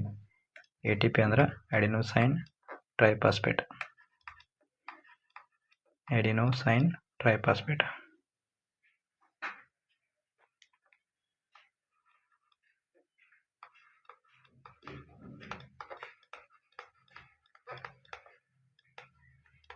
ಅಡೆನೋಸೈನ್ ಟ್ರೈಫಾಸ್ಫೇಟ್ ಅಂತ ಕೇಳ್ತಾರೆ ಇದನ್ನು ಎಕ್ಸಾಮ್ದಾಗ. ಓಕೆ, ಇದನ್ನು ವಿಸ್ತರಿಸಿ ಬರೀರಿ ಅಂತ ಕೇಳ್ತಾನೆ, ಅವಾಗ ಅಡೆನೋಸೈನ್ ಟ್ರೈಫಾಸ್ಫೇಟ್ ಅಂತ ಹೇಳ್ಬೇಕು ನೀವು. ಓಕೆ, ATP ಉತ್ಪಾದನೆ ಸಂಬಂಧಪಟ್ಟಂಗೆ ಕೋಶಾಂಗ ಯಾವುದು ಅಂತ ಕೇಳೋಣ. ಯಾವುದರಲ್ಲಿ ತಯಾರಾಗ್ತೈತಿ ಅಡೆನೋಸೈನ್ ಟ್ರೈಫಾಸ್ಫೇಟ್? ಇದು ನಥಿಂಗ್ ಬಟ್ ಇದನ್ನು ಇನ್ನೊಂದು ಏನಂತಾರೆ, ಎನರ್ಜಿ ಶಕ್ತಿಯ ಮುದ್ರಣ ಅಂತ ಕರಿತೀವಿ.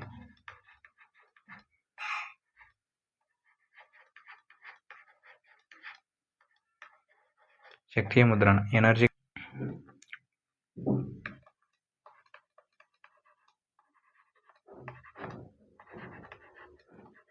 ಕರೆನ್ಸಿ. ಇಲ್ಲಿ ನೋಡ್ರಿ, ಇದು ಲೈಸೋಸೋಮ ಎಲ್ಲಿ ಕಂಡು ಬರ್ತಾವ? ಪ್ರಾಣಿ ಸೈನ್ಯಗಳಲ್ಲಿ ಕಂಡು ಬರ್ತಾವೆ. Mitochondria, chloroplast, endoplasmic reticulum. ಇದ್ರಾಗ ಆನ್ಸರ್ ಏನಾಗ್ತದೆ? ಮೈಟೋಕಾಂಡ್ರಿಯಾದಾಗ ATP ಒಳಗೆ ಎನರ್ಜಿ ಸಿಗ್ತದೆ. ಎನರ್ಜಿಯನ್ನು ಬಿಡುಗಡೆ ಮಾಡ್ತದೆ. ಇದು ಸುಸೈಡಲ್ ಬ್ಯಾಗ್ ಅಂತ ಕರಿತೀವಿ, ಆತ್ಮಹತ್ಯಾ ಚೀಲ ಅಂತ ಕರಿತೀವಿ.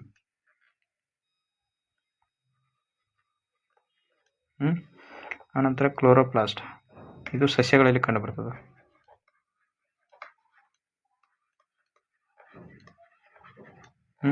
ಎಂಡೋಪ್ಲಾಸ್ಮಿಕ್ ರೆಟಿಕ್ಯುಲಮ್ ಆವಾಗಲೇ ಹೇಳಿದ ಹಾಗೆ ಇದರಲ್ಲಿ ribosomes, rough endoplasmic reticulum, smooth endoplasmic reticulum ಎರಡು ಇರ್ತಾವೆ. ಓಕೆ, ಈಗ ನೆಕ್ಸ್ಟ್ ಕ್ವಶನ್ ನೋಡೋಣ. ಇಲ್ಲಿ ನೋಡ್ರಿ, ಇಲ್ಲೇನು ಹೇಳೋಣ? ಕೊಬ್ಬಿನ ಅಣುಗಳು ಅಥವಾ ಲಿಪಿಡ್ಗಳ ನಿರ್ಮಾಣಕ್ಕೆ ಸಹಾಯ ಮಾಡುವ SER ಅಂದ್ರೆ ಸ್ಮೂತ್ ಎಂಡೋಪ್ಲಾಸ್ಮಿಕ್ ರೆಟಿಕ್ಯುಲಮ್ ಕೋಶಾಂಗದ ಸಂಪೂರ್ಣ ರೂಪ ಅಂತ ಕೇಳೋಣ. ನಾನು ಬಾಯಲ್ಲಿ ಹೇಳಿಬಿಟ್ಟೆ ಡೈರೆಕ್ಟ್. SER ಅಂದ್ರೆ ಅದರ ವಿಸ್ತೃತ ರೂಪ ಅಂತ ನಾ ಕೇಳೋಣ. ಸಿಂಪಲ್ ಎಂಡೋಪ್ಲಾಸ್ಮಿಕ್ ರೆಟಿಕ್ಯುಲಮ್ ತಪ್ಪು. ಸ್ಪೀಸೀಸ್ ಎಂಡೋಪ್ಲಾಸ್ಮಿಕ್ ರೆಟಿಕ್ಯುಲಮ್ ಇದು ತಪ್ಪು. ಸ್ಮೂತ್ ಎಂಡೋಪ್ಲಾಸ್ಮಿಕ್ ರೆಟಿಕ್ಯುಲಮ್ ಇದು ಆನ್ಸರ್ ಕರೆಕ್ಟ್ ಆಗ್ತದೆ. ಸಿಮಿಲರ್ ಎಂಡೋಪ್ಲಾಸ್ಮಿಕ್ ಇದು ಆಗಂಗಿಲ್ಲ. ಅದಕ್ಕಾಗಿ ಆನ್ಸರ್ ಏನಾಗ್ತದೆ ನಮ್ಗೆ? Smooth endoplasmic reticulum. ಲಿಪಿಡ್ ಮತ್ತು ಕೊಬ್ಬು ಮತ್ತು ಲಿಪಿಡ್ಗಳು ತಯಾರಾಗ್ತವೆ. ಫ್ಯಾಟ್ ಅಂದ್ರೆ ಕೊಬ್ಬ, ಇನ್ನೊಂದು ಲಿಪಿಡ್ಗಳು ತಯಾರಾಗ್ತವೆ. ಅದು ಸ್ಮೂತ್ ಎಂಡೋಪ್ಲಾಸ್ಮಿಕ್ ರೆಟಿಕ್ಯುಲಮ್. ರಕ್ತದಾಗ ರೈಬೋಸೋಮ್ ಇರ್ತಾವೆ, ಅಲ್ಲಿ ಪ್ರೋಟೀನ್ ತಯಾರಾಗ್ತದೆ.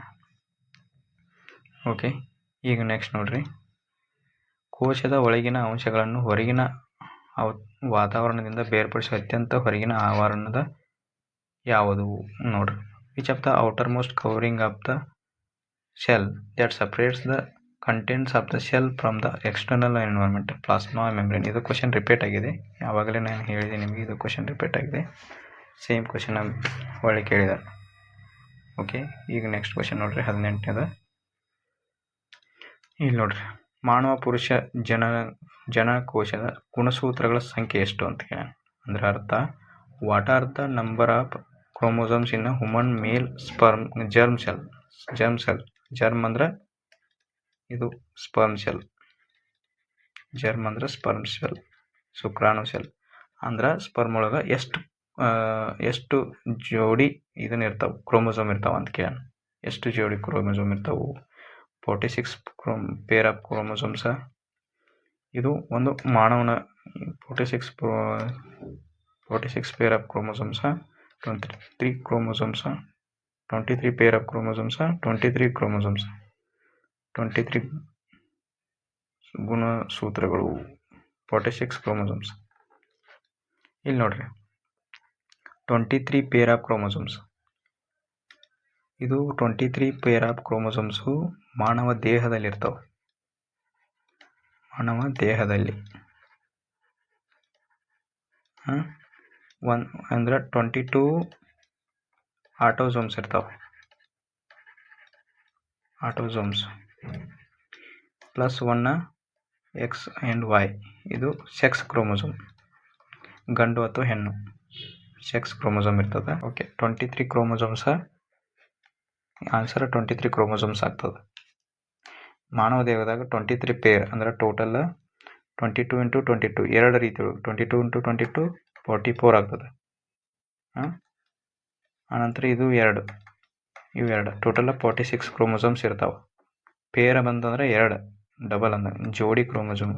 ಒಂದು ಮಾನವ ದೇಹದ 2 ಜೋಡಿ ಕ್ರೋಮೋಸೋಮ್ಸ್ ಇರ್ತಾವೆ, 22 ಆಟೋಸೋಮ್ಸ್ ಇರ್ತಾವೆ, ಇನ್ನೆರಡು ಸೆಕ್ಸ್ ಕ್ರೋಮೋಸೋಮ್ಸ್ ಇರ್ತಾವೆ. ಹಾಗಾಗಿ ಆನ್ಸರ್ ಇಲ್ಲಿ ಸ್ಪರ್ಮ್ ಸೆಲ್ ಕೇಳ್ಯಾನಲ್ಲ, ಅದಕ್ಕಾಗಿ ನಮಗೇನು ಸ್ಪರ್ಮ್ ಸೆಲ್ ಒಳಗೆ ಓನ್ಲಿ 23 ಇರ್ತಾವೆ. ವಯುಮ್ ಒಳಗೂ 23 ಇರ್ತಾವೆ. ವಯುಮ್ ಅಂದ್ರೆ ಅಂಡಾಣು ಒಳಗೂ 23 ಇರ್ತಾವೆ. ಇವೆರಡು ಸೇರಿಸಿ ಎಷ್ಟಾಗ್ತಾವೆ? 46 ಆಗ್ತಾವೆ. ಇದು ಒಂದು ಮಾನವ ದೇಹದಾಗಿರ್ತಾವೆ ಟೋಟಲ್. ಈಗ ನೆಕ್ಸ್ಟ್ ನೋಡ್ರಿ, why do plant cell have a cell walls? Cell wall ಎದಕ್ಕೆ ಅದಾವೆ? ಅದು ಏನು ಮಾಡ್ತೈತಿ, ನಾವು ಆವಾಗಲೇ ಹೇಳಿದಾಗೆ ಅವು ಸಸ್ಯಗಳಿಗೆ ವಿವಿಧ ರೀತಿಯ ಅಂಶಗಳಿಂದ ರಕ್ಷಿಸ್ತೈತಿ. ಬೇರೆ ಏನು ಅಡ್ಡತಡೆಗಳು ಏನೋ ಬಂದಿರೋದು ಅದು ರಕ್ಷಣೆ ಮಾಡ್ತೈತಿ. ಅದರ ಸಂಬಂಧ ಆನ್ಸರ್ ಏನಾಗ್ತೈತಿ, ಅವು ಸಸ್ಯಗಳನ್ನು ವಿವಿಧ ಪರಿಸರೀಯ ಅಂಶಗಳಿಂದ ರಕ್ಷಣೆ ಕೊಡ್ತದೆ. ಅದ್ರ ಸಂಬಂಧ ಅದಕ್ಕೆ ಸೆಲ್ ವಾಲ್ ಇರ್ತದೆ. ಈಗ ನೆಕ್ಸ್ಟ್ ನೋಡ್ರಿ, 20ನೇ ಕ್ವಶನ್. ಯೂಕ್ಯಾರಿಯೋಟ್ಸ್ ನಲ್ಲಿ ಕೆಳಗಿನ ಯಾವ ಅಂಗವು ದ್ವಿಪದ ಪೊರೆಯ ಮೂಲಕ ಸೈಟೋಪ್ಲಾಸ್ಮನಿಂದ ಬೇರ್ಪಟ್ಟಿದ್ದು ಕೋಶದ ಜೀವ ಪ್ರಕ್ರಿಯೆಗಳನ್ನು ನಿರ್ದೇಶಿಸುತ್ತದೆ? ದ್ವಿಪದರ ಪೊರೆಯ ಮೂಲಕ ಅಂತ ಹೇಳ. ದ್ವಿಪದರ ಪೊರೆಯ ಮೂಲಕ ಅಂದ್ರೆ which of the following eukaryote is separated from cytoplasm by a double layered membrane. It directs the life process of the cell. ಏನು ಹೇಳ್ತಾನೆ, ಒಂದು ಸೆಲ್ ಮೆಂಬ್ರೇನ್ ಐತಿ, ಅದ್ರೊಳಗೆ ಸೆಲ್ ನ್ಯೂಕ್ಲಿಯಸ್ ಐತಿ. ನ್ಯೂಕ್ಲಿಯಸ್ ಒಳಗೆ DNA ಇರ್ತದೆ. ಇದು ನ್ಯೂಕ್ಲಿಯೋಪ್ಲಾಸ್ಮ.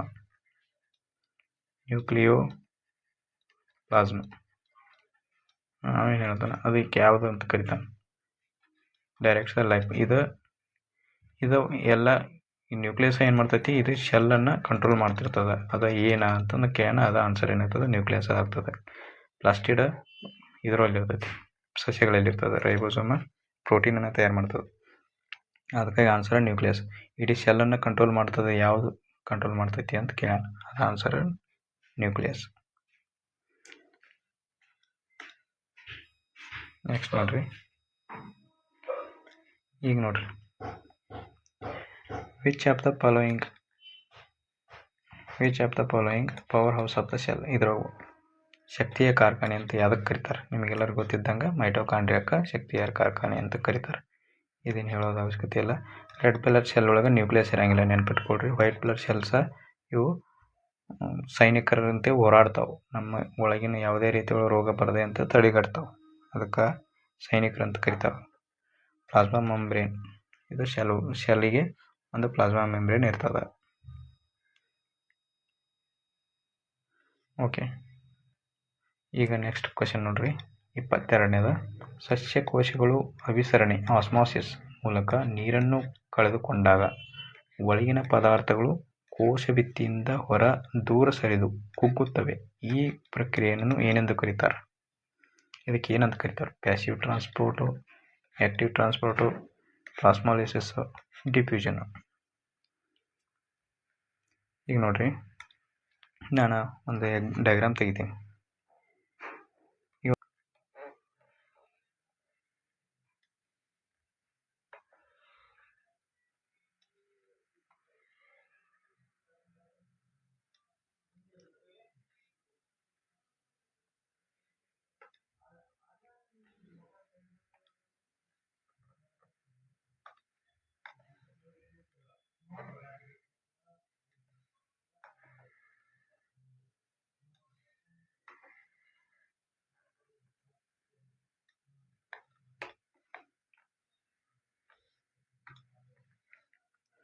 ಇದು ನ್ಯೂಕ್ಲಿಯಸ್. ಇಲ್ಲಿ ನ್ಯೂಕ್ಲಿಯಸ್ ಐತಿ, ಇಲ್ಲಿ ನ್ಯೂಕ್ಲಿಯಸ್ ಐತಿ.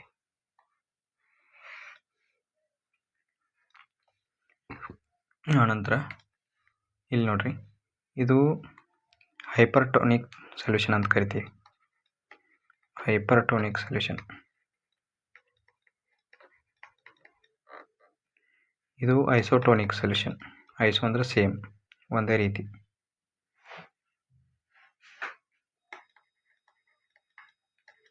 ಇದು ಹೈಪೋಟೋನಿಕ್.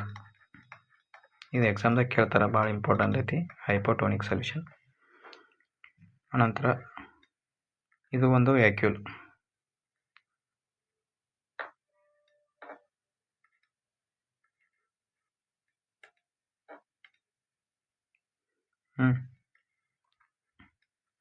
ಇದು ಒಂದು ವ್ಯಾಕ್ಯೂಲ್ ಆಯ್ತು. ಇಲ್ಲಿ ಒಂದು ವ್ಯಾಕ್ಯೂಲ್ ಇರ್ತದೆ. ಅನಂತರ ಇಲ್ಲಿ ಒಂದು ವ್ಯಾಕ್ಯೂಲ್ ಇದೆ. ಈಗ ನೋಡ್ರಿ, ಇಲ್ಲಿ ಕೆಲವೊಂದಿಷ್ಟು ಪದಾರ್ಥ ಇರ್ತದೆ, ಸೈಟೋಪ್ಲಾಸ್ಮಾ ಇರ್ತದೆ. ಇದ್ರೊಳಗೆ ವಾಟರ್ ಇರ್ತದೆ. ಇಲ್ಲಿ ನಾನು ಇದರಲ್ಲಿ ಒಂದು ಸೊಲ್ಯೂಷನ್ ಇದೆ, ಇದರೊಳಗೆ ಇದನ್ನು ಹಾಕಿ. ಇದೊಂದು ಸೊಲ್ಯೂಷನ್ ಐತಿ, ಇದು ಒಂದು ಸೊಲ್ಯೂಷನ್ ಐತಿ, ಇದು ಒಂದು ಸೊಲ್ಯೂಷನ್ ಐತಿ.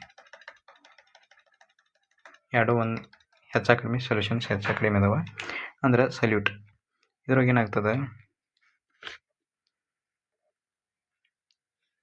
ಇದು ಸಣ್ಣದಾಗಬೇಕಿತ್ತು. ಓಕೆ, ಈಗ ನೋಡ್ರಿ, ಇಲ್ಲಿ ಒಂದು ವ್ಯಾಕ್ಯೂಲ್ ಐತಲ್ಲ, ಸಣ್ಣದು ವ್ಯಾಕ್ಯೂಲ್ ಐತಿ. ಇಲ್ಲಿ ನಾರ್ಮಲ್ ಆಗಿ ದೊಡ್ಡದೈತಿ, ಇಲ್ಲಿ ಇನ್ನೂ ದೊಡ್ಡದಾಗಬೇಕು. ಓಕೆ, ದೊಡ್ಡದು ಮಾಡೋಣ.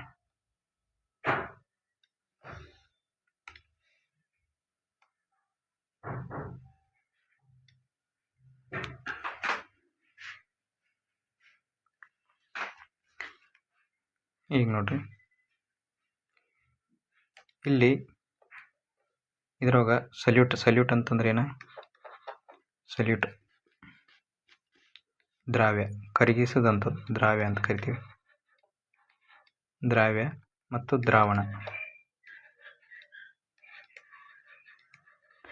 ಯಾವುದರಲ್ಲಿ ಒಂದು ಪದಾರ್ಥವನ್ನು ಕರಗಿಸಿದ್ದೀವಿ ಅದು ದ್ರಾವಣ, ಯಾವುದನ್ನು ಕರಗಿಸಕ್ಕೆ ಹಾಕಿರ್ತೀವಿ ಅದು ದ್ರಾವ್ಯ. ಇದರ ಒಂದು ದ್ರಾವ್ಯ, ಒಂದು ಸಾಲ್ಟ್ ಐತೆ ಅಂತ ತಿಳ್ಕೊಳ್ಳಿ, ಉಪ್ಪು ಐತೆ ಅಂತ ತಿಳ್ಕೊಳ್ಳಿ. ಇದು ನೀರು ಐತೆ ಅಂತ ತಿಳ್ಕೊಳ್ಳಿ. ಇದು ಸೇಮ್, ಎಲ್ಲದ್ರಿಗೂ ಹಂಗೆ ಸೇಮನೇ ಐತಿ. ಬಟ್ ಇಲ್ಲಿ ದ್ರಾವ್ಯ ಮತ್ತು ದ್ರಾವಣ ಎರಡು ಒಂದೇ ರೀತಿ. ಇಲ್ಲೇನೈತಿ, ಇದು ದ್ರಾವ್ಯ ಹೆಚ್ಚಾಗಿರ್ತದೆ.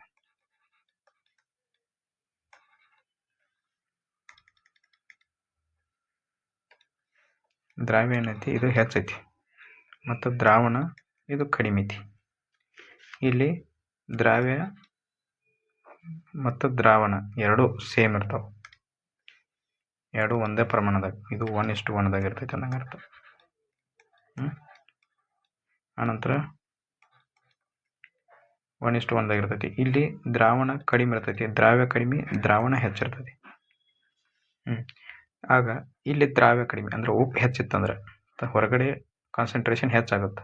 ಇಲ್ಲಿ ಕಾನ್ಸಂಟ್ರೇಷನ್ ಹೆಚ್ಚಾದಕ್ಕಾಗಿ ಆನಂತರ ಇಲ್ಲಿರುವಂಥದ್ದು ವಾಟರ್, ಇದ್ರೊಳಗೆ ಏನಿರ್ತೈತಿ ವಾಟರ್, ಇದ್ರಾಗ ವಾಟರ್ ಇದ್ದದ್ದು H2O ಇದು ಹೊರಗೆ ಬರ್ತೈತಿ. ಆನಂತರ ಇದ್ರೊಳಗೆ ಹೊರಗೆ ಬರ್ತೈತಿ. ಆನಂತರ ಇಲ್ಲಿ ಎಲ್ಲ ಇದ್ದ ನೀರೆಲ್ಲ ಹೊರಗೆ ಬರ್ತೈತಿ. ಅವಾಗ ಇದು ಸಣ್ಣದಾಗಿಬಿಡ್ತೈತಿ.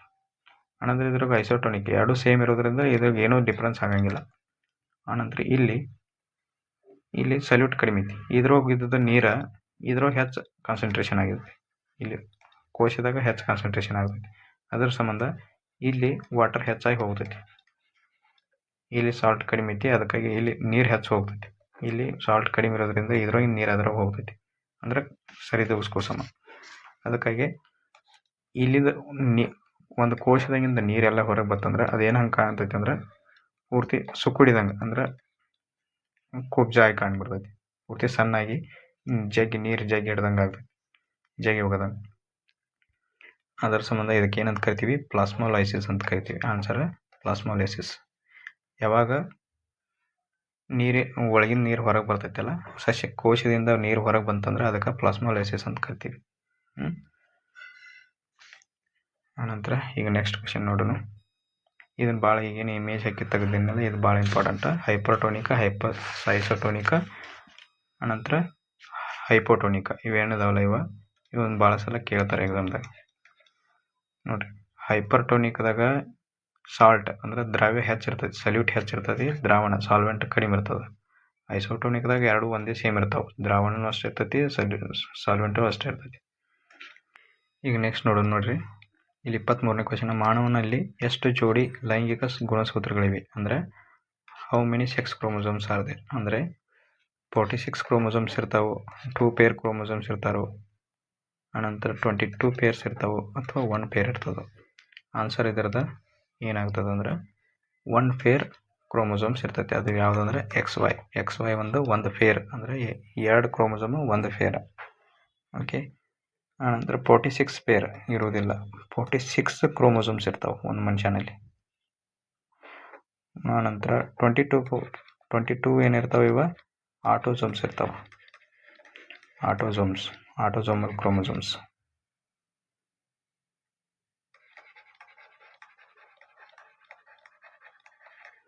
ಓಕೆ, ಅದಕ್ಕಾಗಿ ಆನ್ಸರ್ ಏನಾಗ್ತೈತಿ? ಡಿ ಆಗ್ತದೆ. ಈಗ ನೋಡ್ರಿ ನೆಕ್ಸ್ಟ್ ಕ್ವಶನ್ ಏನು ಹೇಳೋಣ. ಸಸ್ಯ ಜೀವಕೋಶದೊಳಗೆ ತ್ಯಾಜ್ಯ ವಸ್ತುವನ್ನು ಎಲ್ಲಿ ಸಂಗ್ರಹವಾಗುತ್ತದೆ? ಅಂದರೆ ವೇಸ್ಟ್ ಪ್ರಾಡಕ್ಟ್ ಎಲ್ಲಿ ಸ್ಟೋರ್ ಆಗ್ತೈತಿ ಅಂತ ಕೇಳ. ಈಗ ಒಂದು ಜೀವಕೋಶ ಐತಿ, ಸಸ್ಯ ಜೀವಕೋಶ. ಅದರೊಳಗೆ ಒಂದು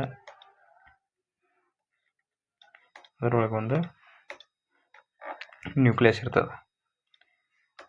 ಈ ನ್ಯೂಕ್ಲಿಯಸ್ ಒಳಗೆ DNA ಇರ್ತದೆ. ಇದು ನ್ಯೂಕ್ಲಿಯಸ್ ಒಳಗೆ DNA ಇರ್ತೈತಿ. ಇದು ನ್ಯೂಕ್ಲಿಯರ್ ಮೆಂಬ್ರೇನ್. ಅನಂತರ ಇದ್ರೊಳಗೆ ಒಂದು ವ್ಯಾಕ್ಯೂಲ್ ಇರ್ತೈತಿ. ಸಸ್ಯ ಜೀವಕೋಶದಾಗ ವ್ಯಾಕ್ಯೂಲ್ ದೊಡ್ಡದಿರ್ತದೆ. ವ್ಯಾಕ್ಯೂಲ್ ಅಂದ್ರೆ ರಸದಾನಿ ಅಂತ ಕರೀತಾರೆ, ರಸದಾನಿ.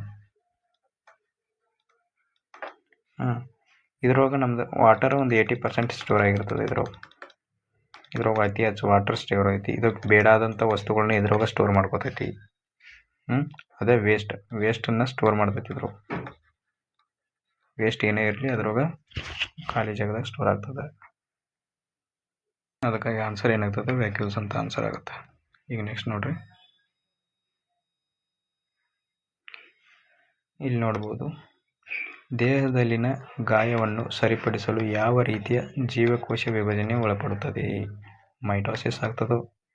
ಮೈಟೋಸಿಸ್ ಓನ್ಲಿ, ಮೈಟೋಸಿಸ್ ಮಾತ್ರ, ಮಿಯೋಸಿಸ್ ಮಾತ್ರ, ಮೈಟೋಸಿಸ್ ಮತ್ತು ಮಿಯೋಸಿಸ್ ಎರಡು, ಮೈಟೋಸಿಸ್ ಮತ್ತು ಮಿಯೋಸಿಸ್ ಯಾವುದೂ ಅಲ್ಲ ಅಂತ. ಓಕೆ, ಇದ್ರಾಗ ಆನ್ಸರ್ ಏನಾಗುತ್ತದೆ ನಮಗೆ? Mitosis only.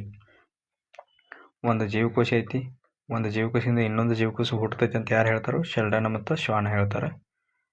ಆನಂತರ ಆ ಒಂದು ಜೀವಕೋಶದಿಂದ ಇನ್ನೊಂದು ಜೀವಕೋಶ ತಯಾರಾಗ್ತೈತಿ. ಇನ್ನೊಂದು ಭುಜನೆ ಏನಾಗ್ತೈತಿ? ಒಂದು ಜೀವಕೋಶದಿಂದ 4 ಕೋಶಗಳು ತಯಾರಾಗ್ತವೆ. ಇದರಲ್ಲಿ 2 ಕೋಶ ತಯಾರಾಗ್ತವೆ. ಇದಕ್ಕೆ ಮೈಟೋಸಿಸ್ ಅಂತ ಕರಿತೀವಿ, ಇದಕ್ಕೆ ಮಿಯೋಸಿಸ್ ಅಂತ ಕರಿತೀವಿ. ಇದು ಜರ್ಮ್ ಅಂದ್ರೆ ಸೆಕ್ಸ್ ಅಂದರೆ ಇದು ಏನಂತ sperm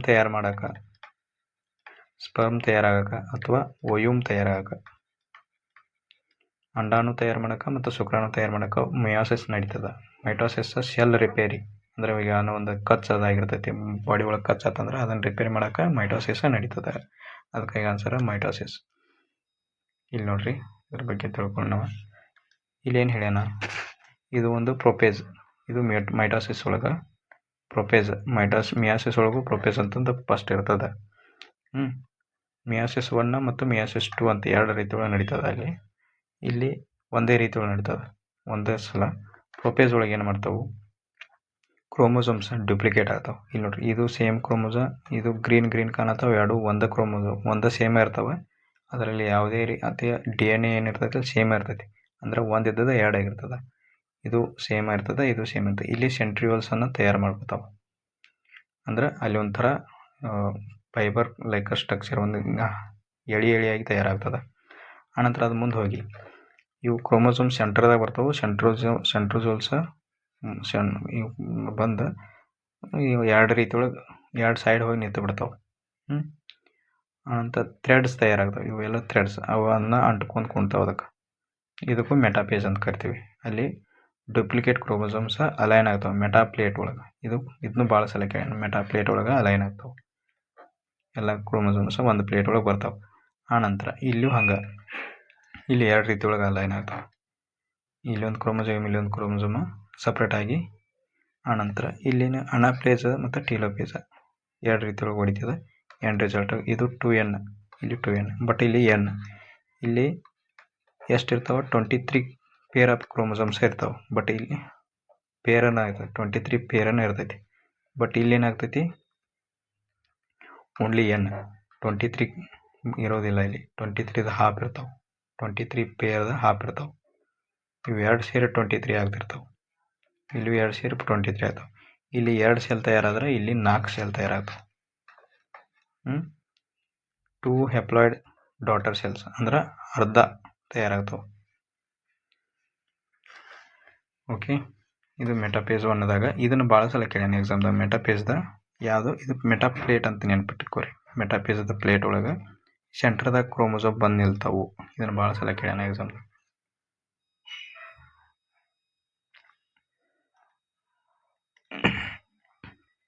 Which cell organelle serves as a channel for transport material between various organelle cytoplasma? ಸೈಟೋಪ್ಲಾಸ್ಮಾದಾಗ ಭಾಳಷ್ಟು ಎಲ್ಲ ಟ್ರಾನ್ಸ್ಪೋರ್ಟ್ ಮಾಡೋಕೆ ಯಾವ್ದು ಹೆಲ್ಪ್ ಮಾಡ್ತೈತಿ? ಎರಡು ಹೇಳಿದ್ನೆ, ಒಂದು ಎಂಡೋಪ್ಲಾಸ್ಮಿಕ್ ರೆಟಿಕ್ಯುಲಮ್, ಇನ್ನೊಂದು ಗೋಲ್ಗಿ ಬಾಡೀಸ್ ಅಂತ. ಇದ್ರಾಗ ಯಾವ್ಯಾವ ಕೊಟ್ಟಾನ, ಮೈಟೋಕಾಂಡ್ರಿಯಾ ಕೊಟ್ಟಾನ, ಲೈಸೋಸೋಮ್ ಕೊಟ್ಟಾನ, ಎಂಡೋಪ್ಲಾಸ್ಮಿಕ್ ರೆಟಿಕ್ಯುಲಮ್ ಕೊಟ್ಟಾನ, ಕ್ಲೋರೋಪ್ಲಾಸ್ಟ್ ಕೊಟ್ಟಾನ. ಅದಕ್ಕೆ ಆನ್ಸರ್ ಏನಾಗ್ತೈತೆ ಅನ್ನೋದು ಎಂಡೋಪ್ಲಾಸ್ಮಿಕ್ ರೆಟಿಕ್ಯುಲಮ್ ಆನ್ಸರ್ ಆಗ್ತದೆ. ಇಲ್ಲಿ ಗೋಲ್ಗಿ ಬಾಡೀಸ್ ಕೊಟ್ಟಿಲ್ಲ, ಅದ್ರ ಸಂಬಂಧ ಆನ್ಸರ್ ಇದನ್ನು ಹಾಕಬೇಕು ನಾವು.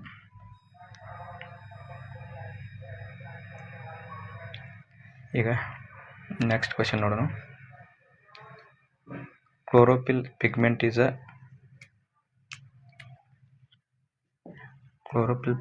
is present in which of the following components of the cell?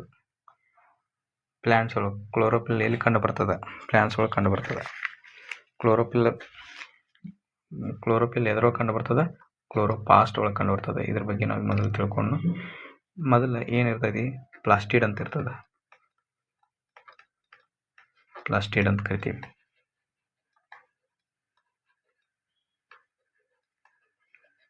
ಪ್ಲಾಸ್ಟಿಡ ಇದ್ರೊಳಗೆ 3 ವಿಧ ಬರ್ತಾವೆ. ಒಂದು ಕ್ಲೋರೋಪ್ಲಾಸ್ಟ್, ಇದಕ್ಕೇನಂತ ಕರಿತೀವಿ, ಕ್ಲೋರೋಪ್ಲಾಸ್ಟ್ ಅಂತ ಕರಿತೀವಿ.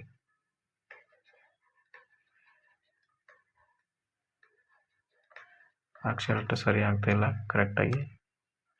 ಕ್ಲೋರೋಪ್ಲಾಸ್ಟ್. ಓಕೆ, ಇನ್ನೊಂದು ಏನಂತ ಕರಿತೀವಿ, ಇದು ಹಸಿರು. ಕ್ಲೋರೋಪ್ಲಾಸ್ಟ್ ಒಳಗೆ ಹಸಿರು ದ್ರವ್ಯ ಕ್ಲೋರೋಫಿಲ್ಲನ್ನು ಹೊಂದಿರ್ತದೆ.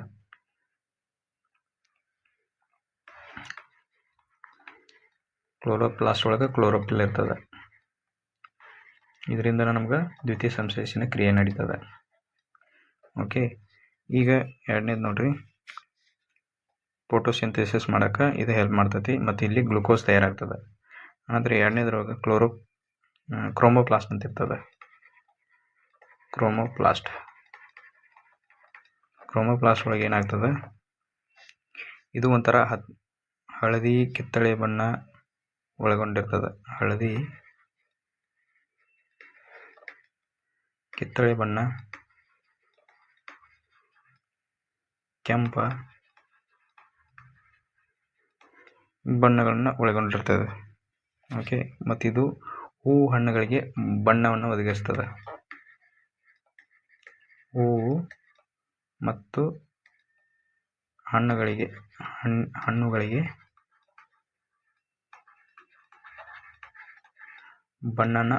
ಬಣ್ಣ ಕೊಡ್ತೈತಿ. ಆ ಹಣ್ಣುಗಳು, ಈ ಹೂವು ಕೆಂಪು ಕಲರ, ರೆಡ್ ಕಲರ, ಇವು ಕೆಂಪ ಮತ್ತು ಯೆಲ್ಲೋ ಕಲರ, ಇವೆಲ್ಲ ಏನಾಗಿರ್ತಾವಲ್ಲ ಅವೆಲ್ಲ ಇದ್ರ ಕ್ರೋಮೋಪ್ಲಾಸ್ಟ್ದಿಂದನೇ ಆಗ್ತಾವೆ. ಇದನ್ನು ಕೇಳ್ತಾರೆ.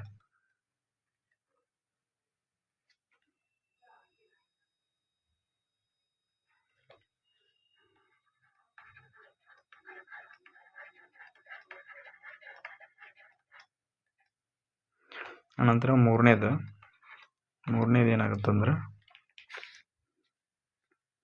ಲ್ಯೂಕೋಪ್ಲಾಸ್ಟ್ ಅಂತ ಕರೀತಾರೆ. ಲ್ಯೂಕೋ ಅಂದ್ರೆ ಬಣ್ಣ ಇಲ್ಲ ನಂಗೆ, ಯಾವುದೇ ರೀತಿಯ ಬಣ್ಣ ಇಲ್ಲದೆ ಇರೋದು, ಯಾವುದೇ ಬಣ್ಣ ಇಲ್ಲದೆ ಇರುವಂಥದ್ದು,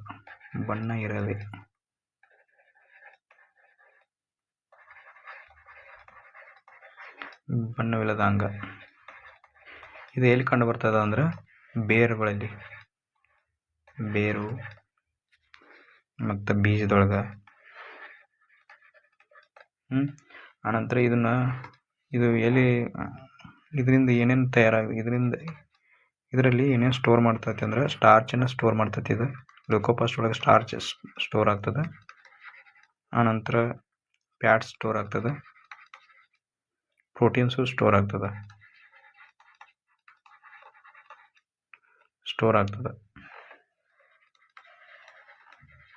ಸ್ಟೋರ್ ಅಂದ್ರೆ ಎಲ್ಲ ಕೂಡಿ ಇಟ್ಕೊತೈತಿ, ಅದು ಸಂಗ್ರಹಣೆ ಮಾಡ್ತೈತಿ.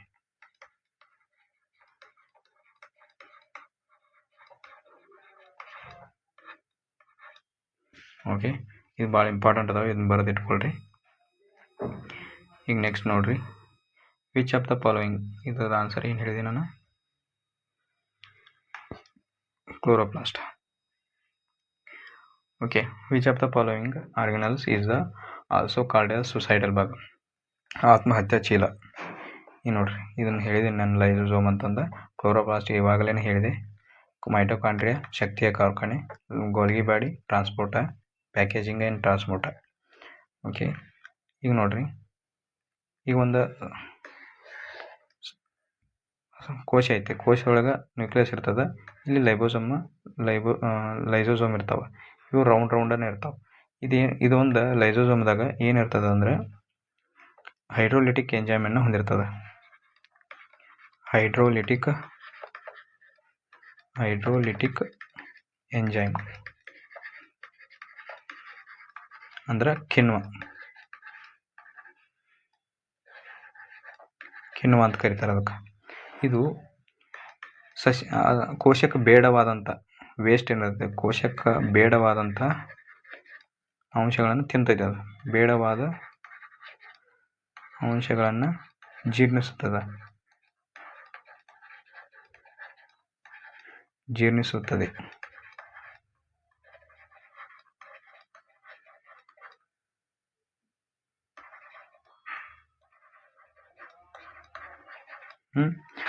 ಕೋಶಕ್ಕೆ ಬೇಡವಾದಂಥ ಅಂಶಗಳನ್ನು ಜೀರ್ಣ ಮಾಡ್ತೈತಿ. ಮತ್ತು ಹೊರಗಿನಿಂದ ಬಂದಂಥ ವೈರಾಣುಗಳು ಅಥವಾ ಯಾವುದೇ ಸೂಕ್ಷ್ಮ ಜೀವಿಗಳಿಂದನೂ ರಕ್ಷಣೆ ಕೊಡ್ತದೆ.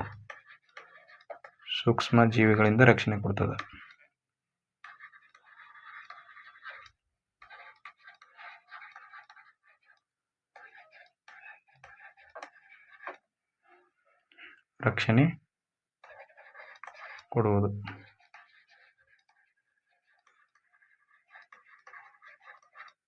ಓಕೆ, ಇನ್ನೂ ಏನು ಮಾಡ್ತದೆ, ಇಷ್ಟಾಗಿಯೂ ಒಂದು ಒಂದು ಶೆಲ್ಲನ್ನು ರಿಪೇರಿ ಮಾಡ್ಬೇಕಾದ್ರೆ ಕೆಲವೊಂದಿಷ್ಟು ಶೆಲ್ದಾಗ ಕೆಲವೊಂದಿಷ್ಟು ಅಂಗಾಂಶಗಳು ವರ್ಕ್ ಮಾಡ್ತಿರಂಗಿಲ್ಲ, ಸಿಕ್ಕತ್ತ ವರ್ಕ್ ಮಾಡ್ತಿರ್ತಾವೆ. ಅದು ಕರೆಕ್ಟಾಗಿ ವರ್ಕ್ ಮಾಡಲಿಲ್ಲ ಅವನ್ನ ತಿಂದು ಬಿಡ್ತೈತಿ. ಅದನ್ನು ಜೀರ್ಣ ಮಾಡ್ತೈತಿ. ಒಂದು ವೇಳೆ ಅಷ್ಟಾಗಿಯೂ ಅದು ಕರೆಕ್ಟಾಗಿ ವರ್ಕ್ ಮಾಡಲಿಲ್ಲ ಅಂದ್ರೆ ಇಡೀ ಪೂರ್ತಿ ಶೆಲ್ಲನ್ನು ಇದು ತಿಂದುಬಿಡ್ತೈತಿ. ಇಡೀ ಪೂರ್ತಿ ಶೆಲ್ಲನ್ನು ತಿನ್ನುವಂಥ ಕೆಪಾಸಿಟಿ ಹೊಂದಿರ್ತೈತಿ. ಪೂರ್ತಿ ಕೋಶವನ್ನು ತಿನ್ನಬಹುದು. ಓಕೆ, ಅದಕ್ಕಾಗಿ ಇದನ್ನು ಏನಂತ ಕರಿತೀವಿ? ಸುಸೈಡಲ್ ಬ್ಯಾಗ್, ಆತ್ಮಹತ್ಯೆ ಚೀಲ, ತನ್ನನ್ನು ತಾನ ಸಾಯಿಸ್ಕೊಳ್ತೈತಿ ಅನ್ನಂಗೆ ಅರ್ಥ.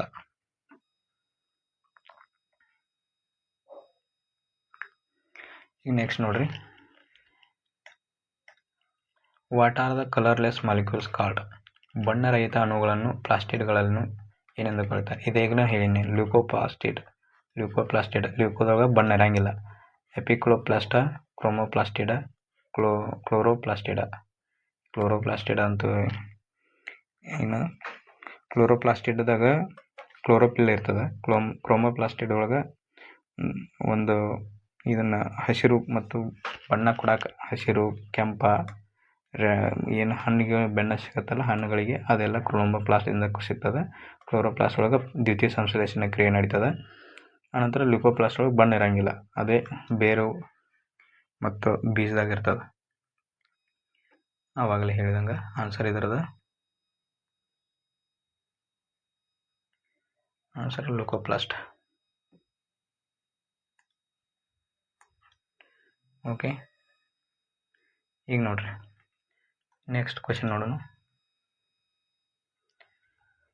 Which of the following plants are store starch, protein and oil granules? ಅಂದ್ರೆ ಕೆಳಗಿನವುಗಳಲ್ಲಿ ಯಾವುದು ಸಸ್ಯ ಜೀವಕೋಶದಲ್ಲಿ ಪಿಷ್ಟ ಅಂದ್ರೆ ಸ್ಟಾರ್ಚ್ ಅಂದ್ರೆ ಪಿಷ್ಟ ಅಂತ ಕನ್ನಡದಾಗ ಗೊತ್ತಿರಲಿಲ್ಲ ನನಗೆ. ಸ್ಟಾರ್ಚ್, ಪ್ರೋಟೀನ್ ಮತ್ತು ಎಣ್ಣೆ ಕಣಗಳನ್ನು ಸಂಗ್ರಹಿಸುತ್ತದೆ. ಯಾವ್ದು ಸಂಗ್ರಹಿಸ್ತೈತಿ? ಅವಾಗಲೇ ನಿಮ್ಗೆ ಬರೆಸಿದ್ದೀನಿ. ಲ್ಯೂಕೋಪ್ಲಾಸ್ಟ್ ಒಳಗೆ ಸ್ಟಾರ್ಚ್ನ ಸ್ಟೇವ್ ಮಾಡ್ತದೆ. ಆನ್ಸರ್ ಇದು ಅಂತದ. ಇದು ಸ್ಟಾರ್ಚ್ ಮತ್ತು ಪ್ರೋಟೀನ್ ಮತ್ತು ಲಿಪಿಡ್ಸ್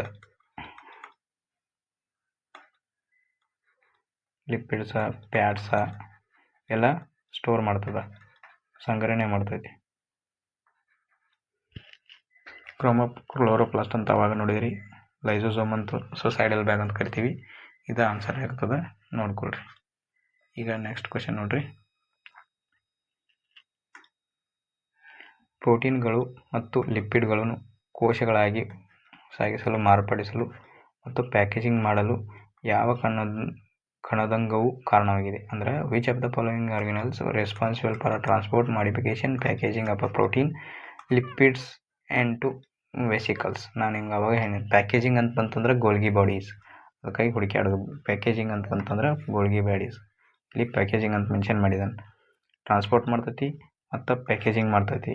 ಅದಕ್ಕಾಗಿ ಆನ್ಸರ್ ಗೋಲ್ಗಿ ಬಾಡಿ ಆಗ್ತದೆ. ಸ್ಮೂತ್ ಎಂಡೋಪ್ಲಾಸ್ಮಿಕ್ ರೆಟಿಕ್ಯುಲಮ್ದಾಗ ಫ್ಯಾಟ್ಸ್ ತಯಾರಾಗ್ತವೆ.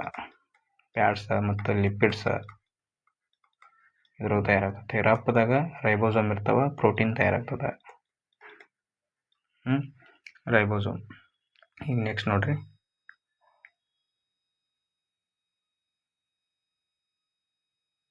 ಈ ಕೆಳಗಿನವುಗಳಲ್ಲಿ ಯಾವುದು ಸಸ್ಯ ಜೀವಕೋಶಗಳಿಗೆ ಮಾತ್ರ ಕಂಡುಬರುವುದು?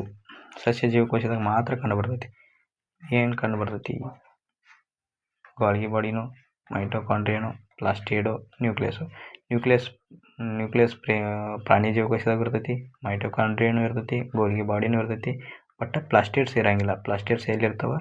ಇದಾಗ ಇದು ದ್ವಿತೀಯ ಸಂಶ್ಲೇಷಣೆ ಕ್ರಿಯೆ ನಡೆಯೋಕೆ ಪ್ಲಾಸ್ಟಿಡ್ಸ್ ಇರ್ತದೆ. ಅದಕ್ಕಾಗಿ ಆನ್ಸರ್ ಸಸ್ಯದಲ್ಲಿ ಕಂಡುಬರೋದು ಪ್ಲಾಸ್ಟಿಡ್. ಅದಕ್ಕಾಗಿ ಆನ್ಸರ್ ಸಿ ಆಗ್ತದೆ. ಈಗ ನೆಕ್ಸ್ಟ್ ನೋಡ್ರಿ.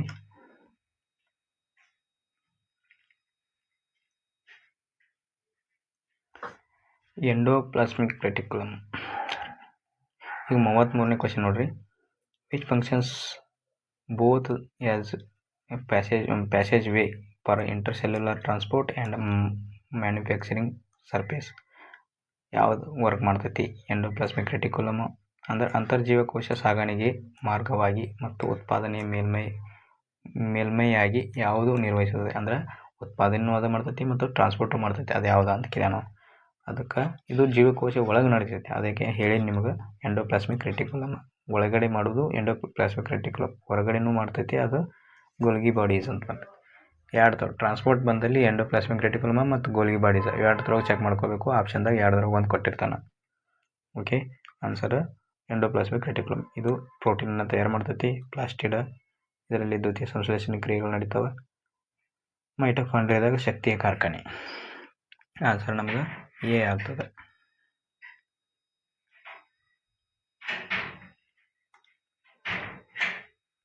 Name the pigment due to which plants have a green colour. Green colour ಇರಕ್ಕೆ ಪ್ಲಾಂಟ್ಸ್ ಗ್ರೀನ್ ಕಲರ್ ಇರಕ್ಕೆ ಕಾರಣ ಏನು? ಕ್ಯಾರೋಟಿನಾಯ್ಡ್ಸು, ಕ್ಲೋರೋಫಿಲ್ಲು, ಥಿಯಾಮಿನ್ಸು, ಆ್ಯಕ್ಟಿನೋಸು ಇವೆಲ್ಲ ಒಂದು ರೀತಿಯ ಬಣ್ಣದ ವರ್ಣಕಗಳು ಅಂತ ಕರಿತಾರೆ ಇವನ್ನ. ಅದಕ್ಕಾಗಿ ನಾವು ಗ್ರೀನ್ ಇರೋಕ್ಕೆ ಕಾರಣ ಏನು? ಕ್ಲೋರೋಫಿಲ್ದಾಗ ಕ್ಲೋರೋಫಿಲ್ನ ಆನ್ಸರ್ ಆಗ್ತದೆ. ಕ್ಲೋರೋಫಿಲ್ದಾಗ ಏನಿರ್ತೈತಿ? ಒಂದು ಪಿಗ್ಮೆಂಟ್. ಕ್ಲೋರೋಫಿಲ್ದಾಗ ಒಂದು ಪಿಗ್ಮೆಂಟ್ ಇರ್ತದೆ. ಅದು ಯಾವುದಂದ್ರೆ ಮ್ಯಾಗ್ನೀಷಿಯಂ. ಕೇಳ್ತಾನೆ ಇದನ್ನು ಆನ್ಸರ್ ಮ್ಯಾಗ್ನೀಷಿಯಂ.